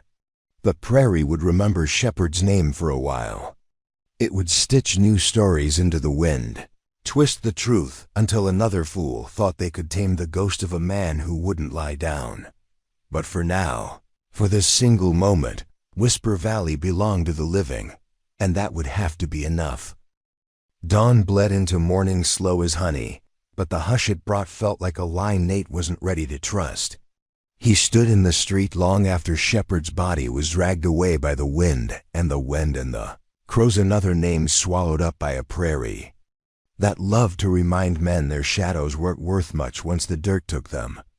Emma worked behind him, her sleeves rolled to her elbows, sweeping up spent shells and splintered wood from the saloon porch. Merwin stayed inside, rocking the baby near the fire. Each soft coo a promise that the world hadn't turned all the way sour yet.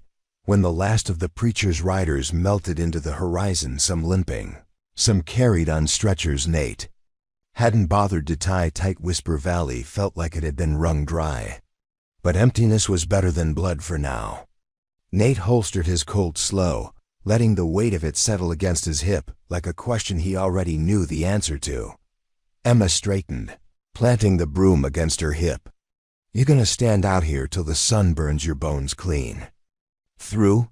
He let out a sound that might have been a laugh. "Ain't had that kind of luck yet." She wiped a smear of soot from her cheek with the back of her hand, her eyes searching the street for threats that weren't there anymore. "Josiah came by while you were watching." Dawn bled into morning slow as honey, but the hush it brought felt like a line Nate wasn't ready to trust. He stood in the street long after Shepard's body was dragged away by the wind and the crows, another name swallowed up by a prairie that loved to remind men their shadows weren't worth much once the dirt took them. Emma worked behind him, her sleeves rolled to her elbows, sweeping up spent shells and splintered wood from the saloon porch. Merwin stayed inside, rocking the baby near the fire. Each soft coo a promise that the world hadn't turned all the way sour yet. When the last of the preacher's riders melted into the horizon, some limping, some carried on stretchers, Nate hadn't bothered to tie tight. Whisper Valley felt like it had been wrung dry. But emptiness was better than blood for now. Nate holstered his Colt slow, letting the weight of it settle against his hip like a question he already knew the answer to. Emma straightened, planting the broom against her hip. "You gonna stand out here till the sun burns your bones clean?" "Through?" He let out a sound that might have been a laugh. "Ain't had that kind of luck yet." She wiped a smear of soot from her cheek with the back of her hand, her eyes searching the street for threats that weren't there anymore. Josiah came by while you were watching the dead man rot. Brought news from the North Ridge. Nate raised a brow. Good or bad? Emma's mouth curved up at one corner. Depends on whether you like hearing that the old mining camps. Stirring again. Prospectors sniffing for silver nobody's found in 20 years. Means money. Means trouble. Nate snorted. This town can barely feed itself, let alone keep out a fresh batch of fools with dynamite and whiskey. She shrugged. Fools spend gold like anyone else. And they might be just dumb enough to think this place is safe now. Safe. He let the word rattle around in his head. He wondered if Bob McAllister would have found that funny, the idea of a town held together by a man who'd once been hired to tear other towns apart. Emma's hand touched his arm. Steady, warm. Come inside. You look like you're about to lie down in the street and let the buzzards have a second helping. He gave in. The Silver Star was half dark, lamps turned low to save oil. The floorboards still showed the ghosts of old bloodstains, but they were scrubbed clean enough that the baby wouldn't notice, not yet. Merwin lifted her chin at him from the corner, eyes rimmed red but clear. She hadn't said much since. The last bullet dropped Shepard. She didn't need to. Nate sank onto his chair by the hearth, the same battered thing he'd sat in when he'd first stumbled through the door 5 years back. His ribs ached like old timber under the weight. Of the storm that hadn't quite passed, Emma lowered herself onto the floor at his knee, her back pressed to the side of the chair. She watched the flames dance in the stove like they'd whisper something worth believing if she just listened close enough. You reckon they'll come back? She asked, quiet. Nate tilted his head back, letting the ceiling blur above him. They always do. Another preacher, another outlaw, some young buck with more bullets than sense. She didn't flinch. And you? You always gonna be ready for them? He didn't answer right away. The truth was heavier than any gun he'd ever carried. He thought about the boy in the scarf, the kid who'd called him out by name but flinched when the thunder came. He thought about Shepard's eyes, cold and full of that righteous promise that men like him never died alone. I'm tired. The words tasted like rust, but I ain't done. Not while there's breath in my chest and something here worth keeping upright. She turned her head, pressed her temple to his knee. The baby's cry rose and fell behind them like a blessing and a curse. I reckon that's enough for now, she said. They sat there as the day stretched on, the saloon's heartbeat settling into something close to calm. Doc Green shuffled in before noon, his coat askew and his bag knocking against his hip like a promise of stitches and scolding. You need rest. Hollingridge, he muttered, setting down a bottle of laudanum on. The sun was already slipping down the western rim when Nate finally forced himself back onto his feet. The Silver Star felt too small after a day spent watching its shadows bend and stretch across bullet holes in the floor. Emma stood by the window, her hands pressed to the glass as if she could hold the horizon at bay just by willing it so. He stepped up behind her, close enough that her shoulder brushed his chest when she exhaled. Someone out there? He asked, voice raw with the scratch of sleep he hadn't really had. Not yet. She tilted her head so he could see her eyes in the window's reflection. But they'll come. Prospectors, drifters, folks hungry for gold. And stories. Her voice caught a beat. Hungry for blood too, if it comes to that. Nate didn't argue. He'd spent most of his life arguing with ghosts. The living never listened any better. Merwin was in the corner, the baby pressed to her breast. She looked stronger now, the shadows under her eyes replaced with that fierce edge women carried when they'd run out of tears, but not fight. She met his gaze and gave him the faintest nod, an unspoken promise that if trouble came for her child, it would have to crawl through her bones first. He turned back to the window. The mining camp flickered in the distance like a nest of fireflies too far gone to snuff out. Nate remembered when that stretch of land was nothing but snake holes and abandoned dreams. Now men with gold in their eyes and 6 shooters on there. Hips would pour over the ridge, and some of them would see Whisper Valley the way Shepherd did, a lesson waiting to be taught at gunpoint. Emma slipped around him, crossing to the bar to light the lamps. She moved quiet, her breath steady but her shoulders taut. Doc says he'll ride up to the ridge tomorrow. Put word out that this town won't stand for any more. She paused, searching for the right word, then let it go with a sharp shake of her head. Any more of that, Nate snorted. A doctor and a shotgun. Seems that's all it takes to keep the devil guessing. Emma glanced at him, her eyes tired but stubborn. Better than nothing. He eased onto a stool, rolling his shoulder. To test the stitches. They tugged like fishhooks but held. He could feel Shepherd's ghost out there, propped against every post and fence. Railmen like that never really stayed dead. They lingered in the stories, hungry to be proved wrong. If they come, Emma said, pouring him a shot without asking. What'll you do? He didn't lift the glass right away. Same thing I always do. Make 'em bleed enough to think twice. And if they don't? Nate chuckled, a dry, rattling sound that cracked through the quiet. Then maybe I finally get to sit this chair down for good. Merwin snorted from the corner. You? Retire? He shot her a look, but she just shrugged one shoulder and burped the baby with a soft pat. You'd die of boredom, Nate Hollingridge. There's not a man alive who can pour whiskey and keep his mouth shut forever. Emma leaned her elbows on the bar across from him, the lamp between them painting gold into her hair. Maybe you should teach someone. He raised a brow. Teach him what? How not to flinch when the world comes knocking, she said. How to stand in a storm without turning into one. Her voice dropped, softer now. Teach this town how to keep breathing when you're gone. The thought punched something loose in his chest. Bob McAllister's voice drifted up from the deep. Places, one day you'll have to be more than the gun that keeps the wolves back. One day you'll have to teach folks they can do it themselves.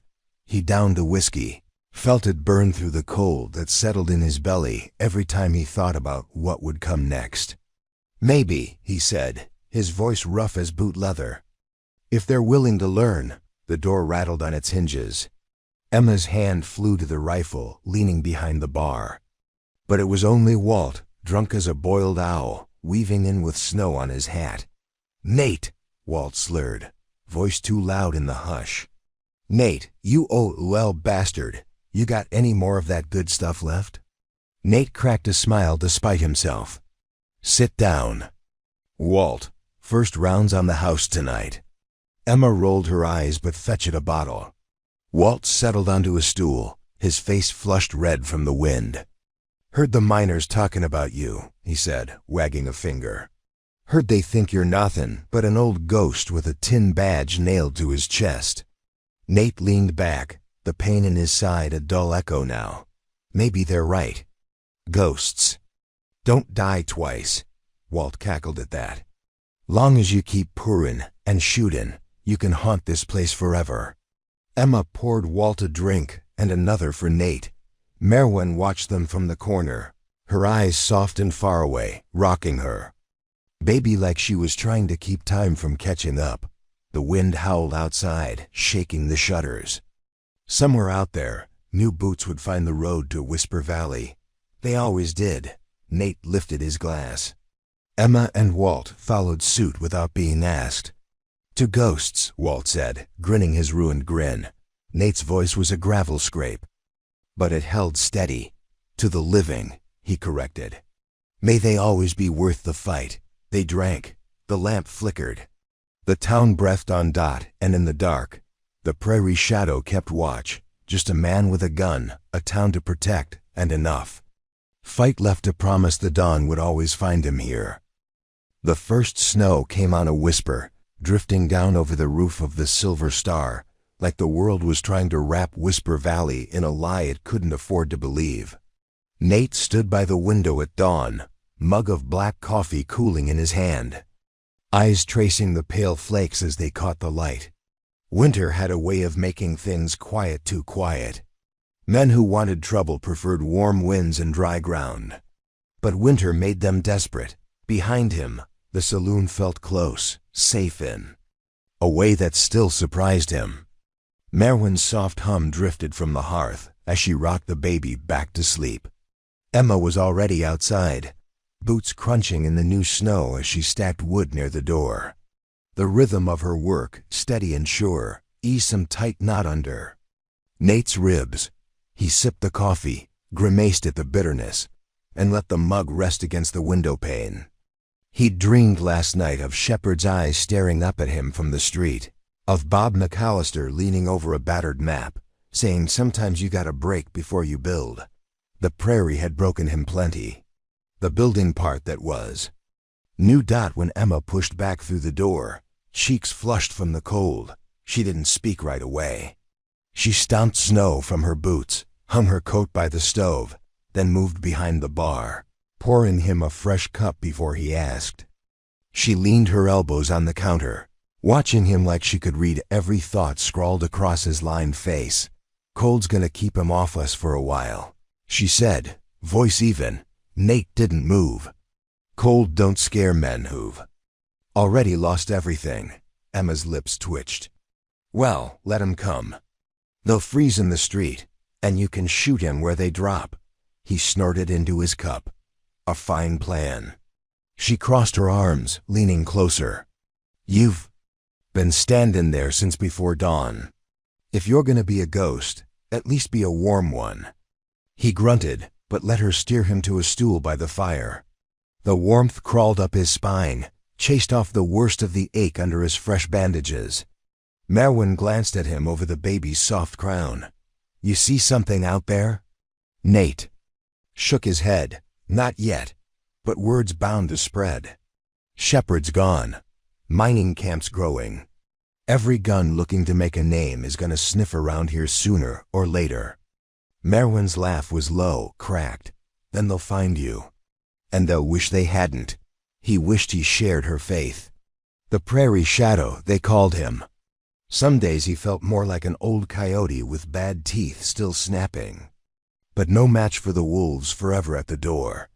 Emma settled next to him, shoulder brushing his. I've been thinking. When spring comes, we build a fence around the North Ridge. Keep the prospectors honest. Put up signs. Town under new protection. Might scare 'em off. He lifted a brow. Signs don't scare desperate men. Emma met his look, unflinching. You do. He wanted to argue, but the truth settled heavy between them. He'd become this place's shadow and its shield. He'd bled for that. He'd bleed for it again. Merwin rose to lay the baby in its makeshift crib. The child stirred, tiny fists uncurling in sleep. Nate watched the way Merwin's hand lingered on that small chest, as if she could keep its heart steady with just her palm. You ever think about what comes after? She asked, not looking up. After what? Nate said. All this. The guns, the men who can't let you rest. You reckon you'll ever hang it up? The question cut deeper than the cold. He stared at the dancing flames in the stove. Maybe. When the prairie forgets my name, maybe when I do too. Merwin snorted. You'll be polishing glasses with one hand and cocking that old Colt with the other, till they plant you under the porch. Emma's hand slipped around his. He looked down at their fingers twined together, rough knuckles, calluses, dirt that never really washed out. Long as they don't plant me alone, he murmured. She squeezed once. You won't be. Not. Now, not ever. They sat that way as the snow drifted heavier outside, muffling the world into something that felt like hope, even if it was just a fragile lie for now. Nate knew what waited beyond the ridgemen with pockets to fill and legends to chase. But in this quiet, this heartbeat of warmth and wood smoke, he let himself believe in the possibility of a tomorrow he wouldn't have to defend at gunpoint. When he rose, Emma and Merwin didn't stop him. He pulled on his coat, checked the Colts, Chambers, and stepped onto the porch. Snow crunched under his boots. The town slept behind him. The wind carried only the soft groan of the sign swinging overhead, a lullaby for a man who refused to sleep, He walked to the edge of the street, looking north where the mining camp flickered behind the veil of falling white. He could almost see them, shadows with dynamite and iron, men who thought a bullet could buy them immortality. "Come ahead," he whispered to the dark. "Bring every name you've got. I'll stand here till the dirt takes me, and even then, I'll stand." The snow fell heavier, settling on his hat brim, catching in his collar. He tipped his head back, let it kiss his skin cold as the steel he'd carried half his life. Behind him, the saloon door creaked open. Emma's voice called soft as flannel. "Coffee's getting cold, Shadow. Get in here for you freeze." Nate turned, boots dragging furrows through the new snow. The porch light spilled out across him, bright enough to hold back the night. For now, he stepped inside, shut the door against the wind, and sat back down beside the fire, the Colt resting. Easy in his lap, he was the prairie Shadow. And he was still here. The snow didn't stop for 2 days. It piled high against the saloon doors, muffling the world to a hush that made every creak of the old floorboards sound like a gunshot in an empty grave. Nate liked the quiet, liked how it forced men to think twice about trouble, but he knew better than to trust it. A long freeze just meant desperation would come roaring back twice as hungry when the thaw hit. He sat by the hearth, boots propped on a crate, a battered ledger open in his lap. He ran his thumb along the pages, the ink smudged in places where Emma's handwriting gave way to his own. Bar tabs, supply lists, names he didn't want to forget. He'd always told himself the prairie Shadow didn't need roots, but this ledger was proof enough he'd been lying all along. Emma was asleep upstairs. Merwin lay on the cot near the stove, baby on her chest. She snored soft, her breath catching. Now and then like she was fighting ghosts, even in sleep. Nate couldn't blame her. The prairie never let you rest easy. A knock broke the hush. He didn't move at first. The knock came again, 3 measured raps, then silence. He set the ledger aside, eased the Colt free of its holster. He'd learned the hard way that men who knocked polite usually had something impolite hidden behind their backs. He cracked the door, the wind immediately clawing past him into the warmth. A figure stood on the porch, wrapped in a threadbare coat, snow-crusted in her hair. Young, no older than 20 maybe. She had eyes that had seen more than her face should allow. "Help you?" Nate asked, voice flat. She flinched but held his gaze. "Name's Lucille, Lucy if it suits you. I need shelter. Been riding for 2 days. They're coming behind me." Nate's eyes narrowed. "They? Men from the ridge. Didn't like me asking questions I shouldn't. Didn't like me saying no neither." She lifted her chin then, stubborn as fence post. "I heard there was a man here didn't let wolves inside his fence." Nate stared at her for a heartbeat longer, then stepped aside. "Come in then. Sit by the fire, warm up." Lucy didn't say thank you.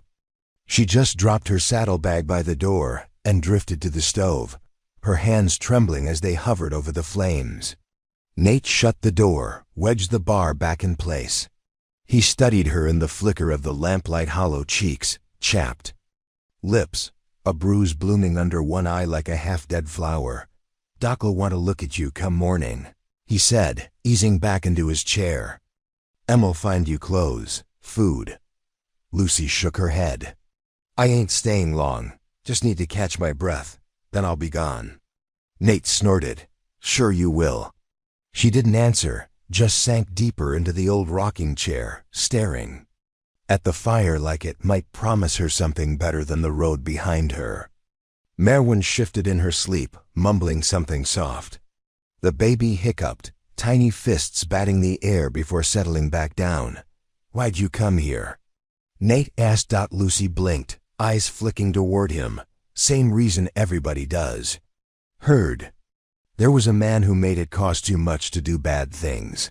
She cracked a grin then, small but sharp. "Guess I wanted to see if you were real," he grunted. "Disappointed? Not yet." She let her eyes drift shut, but her hand stayed. curled around the knife tucked under her coat. Nate respected that. He knew the comfort of cold steel when sleep was too thin to trust. Outside, the wind howled like a sermon. The drifts climbed higher against the window glass, but inside the stove's warmth held the worst of it at bay. Nate leaned his head back, letting the shadows crawl up the beams overhead. Shepard was gone, but the next man was always waiting. The next storm. The next test of whether the prairie shadow still had enough iron left in his bones to keep a promise he'd never spoken out loud. Not here, not this town. Not while I'm breathing. His eyes closed. The fire popped, throwing sparks against the iron grate. Somewhere upstairs, Emma turned over, her footsteps soft as a sigh above him. Long as you keep that door barred. Nate murmured to no one in particular. The worst of it stays outside. But they both knew that wasn't true. Wolves had a way of slipping through cracks he didn't see coming. The knock came again, 3 raps, same as before. Lucy jolted upright, knife flashing out like a rattler's tongue. Nate's eyes snapped open. The wind slammed against the door this time, rattling the bar in its iron cradle. "Stay back," he growled, standing slow. His shoulders screamed as he lifted the Colt. He ignored it. Lucy stood too, pale but steady. "Ain't mine," she whispered. "Whoever that is, they didn't follow me. They found me." "They want you." Nate didn't answer. He eased to the window, peering through a crack in the boards. 3 shapes in the snow, half hidden by the drifts. He could see the glint of iron under the moon. One stepped forward, lifted a lantern high, casting a cone of pale light across the porch. The man's face was lost under a wide-brimmed hat dusted with frost. His voice cut through the wind, calm as a judge. "Shadow, I've got no quarrel with." The women inside. "Come out and face me. Settle this quiet." Nate felt the old coil tighten in his chest. He slipped the bar free, felt Lucy's hand brush his elbow like a ghost's warning. "You can't go out there alone," she hissed. He didn't look at her. "Ain't my first dance, kid." He stepped onto the porch. The wind slapped him full in the face, sharp and merciless. The 3 men watched him come, their boots sinking deep into the drifts. The lantern swung low, shadows stretching out behind them like black blades. "Name's Corbin," the leader said. "They call you Legend, Shadow." "I don't believe in legends. Figured I'd test the ghost myself." Nate's thumb brushed the hammer. "Careful what you wish for." Corbin grinned, teeth white in the lantern glow. "You stand alone. Makes you easy." Nate's eyes flicked to the snow beside the saloon door. A flicker of movement, Lucy half-crouched behind the barrels. Knife in hand, eyes locked on Corbin's men. He almost smiled, almost. "You want me?" Nate said, voice low, carrying. Through the hush, "Come take me." Corbin's gun twitched. The lantern swung. The wind howled. And the prairie leaned in, hungry to see if its old ghost had one more storm left to break. The lantern swung in Corbin's hand, sending shadows scattering across the snow like startled crows. Nate squinted through the swirl of white, reading every flick of her wrist, every breath clouding in the cold. He felt Lucy's presence crouched behind the barrels, knife tight in her grip, young green, but raw enough to jump when it counted. Corbin's men flanked him, one thin as wire with a rifle laid lazy across his shoulder, the other broad and squat, chewing a toothpick like it. Was the only thing keeping his teeth from sinking into flesh. Nate shifted his weight just enough to plant his boots deeper in the drift. The wind cut through his coat, biting at the thin seam along his ribs where the last fight hadn't fully healed. "You come a long way to die in the cold," Nate called, voice steady. Corbin's grin cracked wide. "Ain't about dying. It's about reminding every man south of here that a ghost can bleed." He nodded at the broad man. The rifleman tightened his grip. Nate felt it in his bones a tell, same as he'd seen in 1,000 men before. The second before the world snapped apart, Nate's hand hovered over the Colt, the weight of the steel grounding him. The porch behind him was empty save for drifting snow. The saloon door stood ajar, just enough for the warmth inside to leak. Out like a promise he'd keep fighting for. Corbin's eyes glinted under the brim of his hat. "Last chance, old man. Lay the gun down, and maybe I leave the girl and the babe behind that door." Nate's lip curled, half snarl, half sorrow. Wrong man to test mercy on. The world went still, wind paused. Snow fell like it forgot how to land. Then the wire-thin man lunged sideways, rifle rising. Nate moved first, Colt barking once, the crack echoing through the dead white. The shot caught the rifleman high in the chest, spinning him into the drift, red blossoming like a flower in fresh snow. Corbin ducked, boots slipping. The broad man roared, barreling forward like a bull.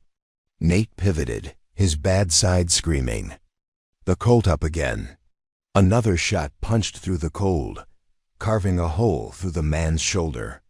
He fell to one knee, bellowing curses that bled steam into the freezing air. But Corbin was fast, faster than Nate liked. He dove behind a trough, the lantern crashing down, sputtering out. Darkness swallowed the yard, broken only by the lamp's weak glow through the saloon door. Nate crouched, breath ragged. He felt Lucy's footstep crunch up behind him. "You still breathing?" She hissed. "Better than they are," he muttered. "Stay." "Down." Corbin's voice drifted from the shadows. "You're slowing, Shadow. Didn't they teach you not to fight winter with your bones already broke?" Nate edged along the barrels, eyes cutting through the gloom. He saw the twitch of flicker of movement behind the trough. Corbin was waiting for him to lean too far out. Nate sucked a breath through his teeth. He needed a distraction. Something. Lucy's hand touched his arm. Her knife flashed silver in the faint light. "I can draw him," she whispered. "You get shot, I'm digging your grave with my bad shoulder." Nate snapped. She grinned, sharp and young and reckless. "You'll be dead, so it won't matter." Before he could grab her coat, she slipped into the dark, skirting wide around the trough. Corbin's voice rose.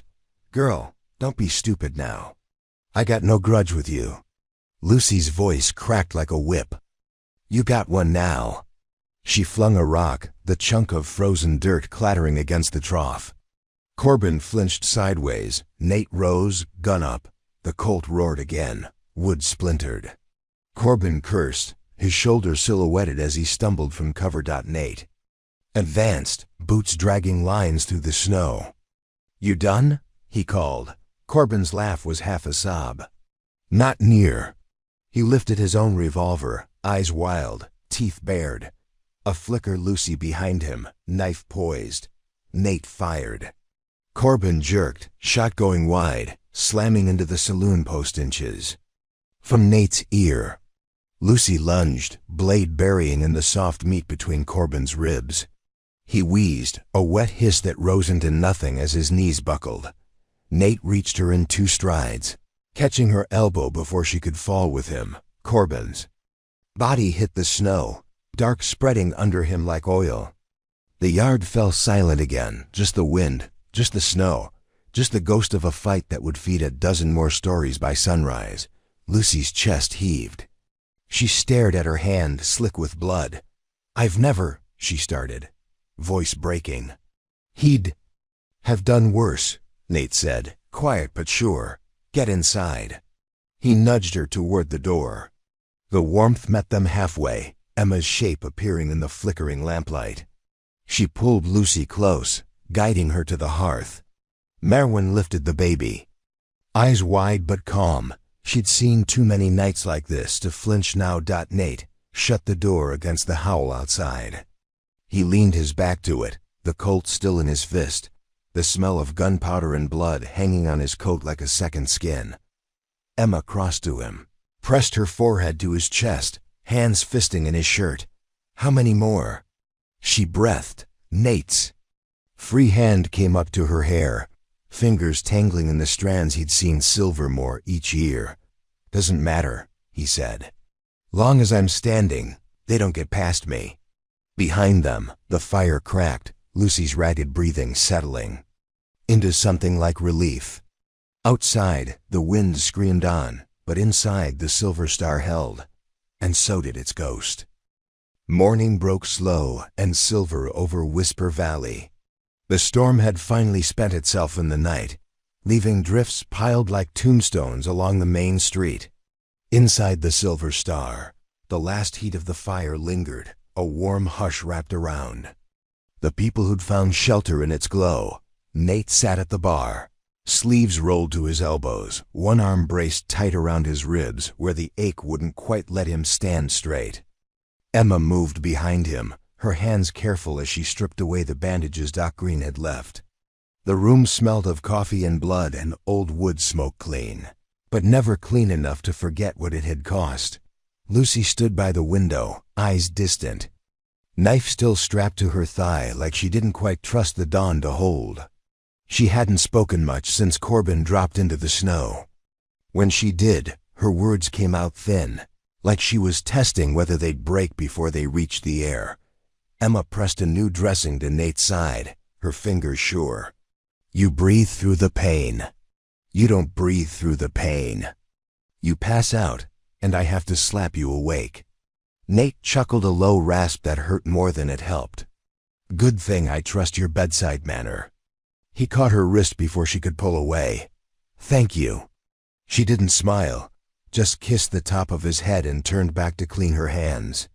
Save it for when you stop collecting holes like you're building a sieve. Lucy's voice drifted over then, rough around the edges. They won't come today, not with Corbin gone. Nate met her eyes across the quiet. No, but they'll come tomorrow. Or the day after. Always another name who thinks he can make legend out of bleeding a ghost dry. Lucy swallowed. I don't know if I can stay here, if I'm making it worse. Emma snorted from the wash basin. You think trouble didn't know where to find us before you showed up? This place was born with a target nailed to its signpost. Lucy's hand flexed at her. Sighed. Then maybe I help next time. Proper, not just flailing with a blade. Nate studied her, the way her shoulders squared despite the bruises. She reminded him of himself once more stubborn than smart, more reckless than ready. But under all that, something hard was taking root. You want to stand, he said. You stand, but you do it right. Learn when to hold your breath and when to draw, when to run and when to stay. Lucy's chin lifted. You'd teach me? He nodded, slow. I'd teach you what Bob taught me. This life ain't about being the fastest draw. It's about knowing who you're standing for when you pull the trigger. Emma leaned on the bar, drying her hands on a rag that had seen too much. You think you're ready to be the teacher now? Nate's mouth pulled into something like a smile. Don't have much choice. Town keeps sending me students whether I ask for them or not. A thud at the door made them all turn. The wind slipped in around the frame as Doc Green bustled through. A fresh basket of supplies under one arm. His breath steamed in the chill. More word from the ridge, he announced, setting the basket down. Some big talk about a new company taking over the dig site. Fresh payroll, fresh hired guns. Nate groaned. They'll bring more than picks and shovels. Doc shrugged. They always do. But you've done worse with less. He looked at Lucy then. Back at Nate. And you've got more hands than you think. Lucy's voice was calm. I can watch the road north. If they come, I'll know first. Merwin stepped out from the back, baby pressed to her hip, eyes sharp. And what about when they... Don't wait to knock polite. Nate looked at them all, Emma with her quiet resolve. Lucy still rough but willing. Doc's thin patience. Merwin's soft edge hiding steel. This wasn't just his storm to break anymore. Then we remind him, he said, voice low but carrying, that this town don't kneel. Not for gold, not for guns, not for ghosts. Emma's smile came soft and tired. And you, when do you rest? Nate pushed to his feet, the pain flaring but familiar. When they stop coming.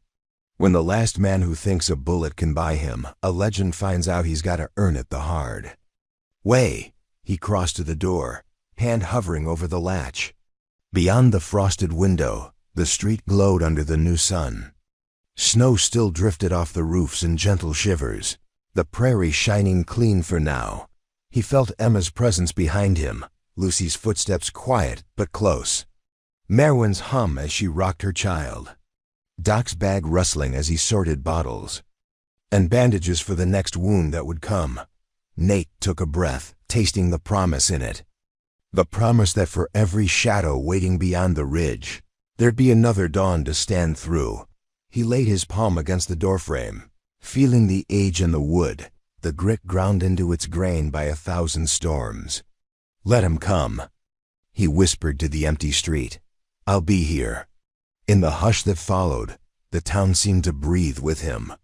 The saloon lights flickered warm behind his back.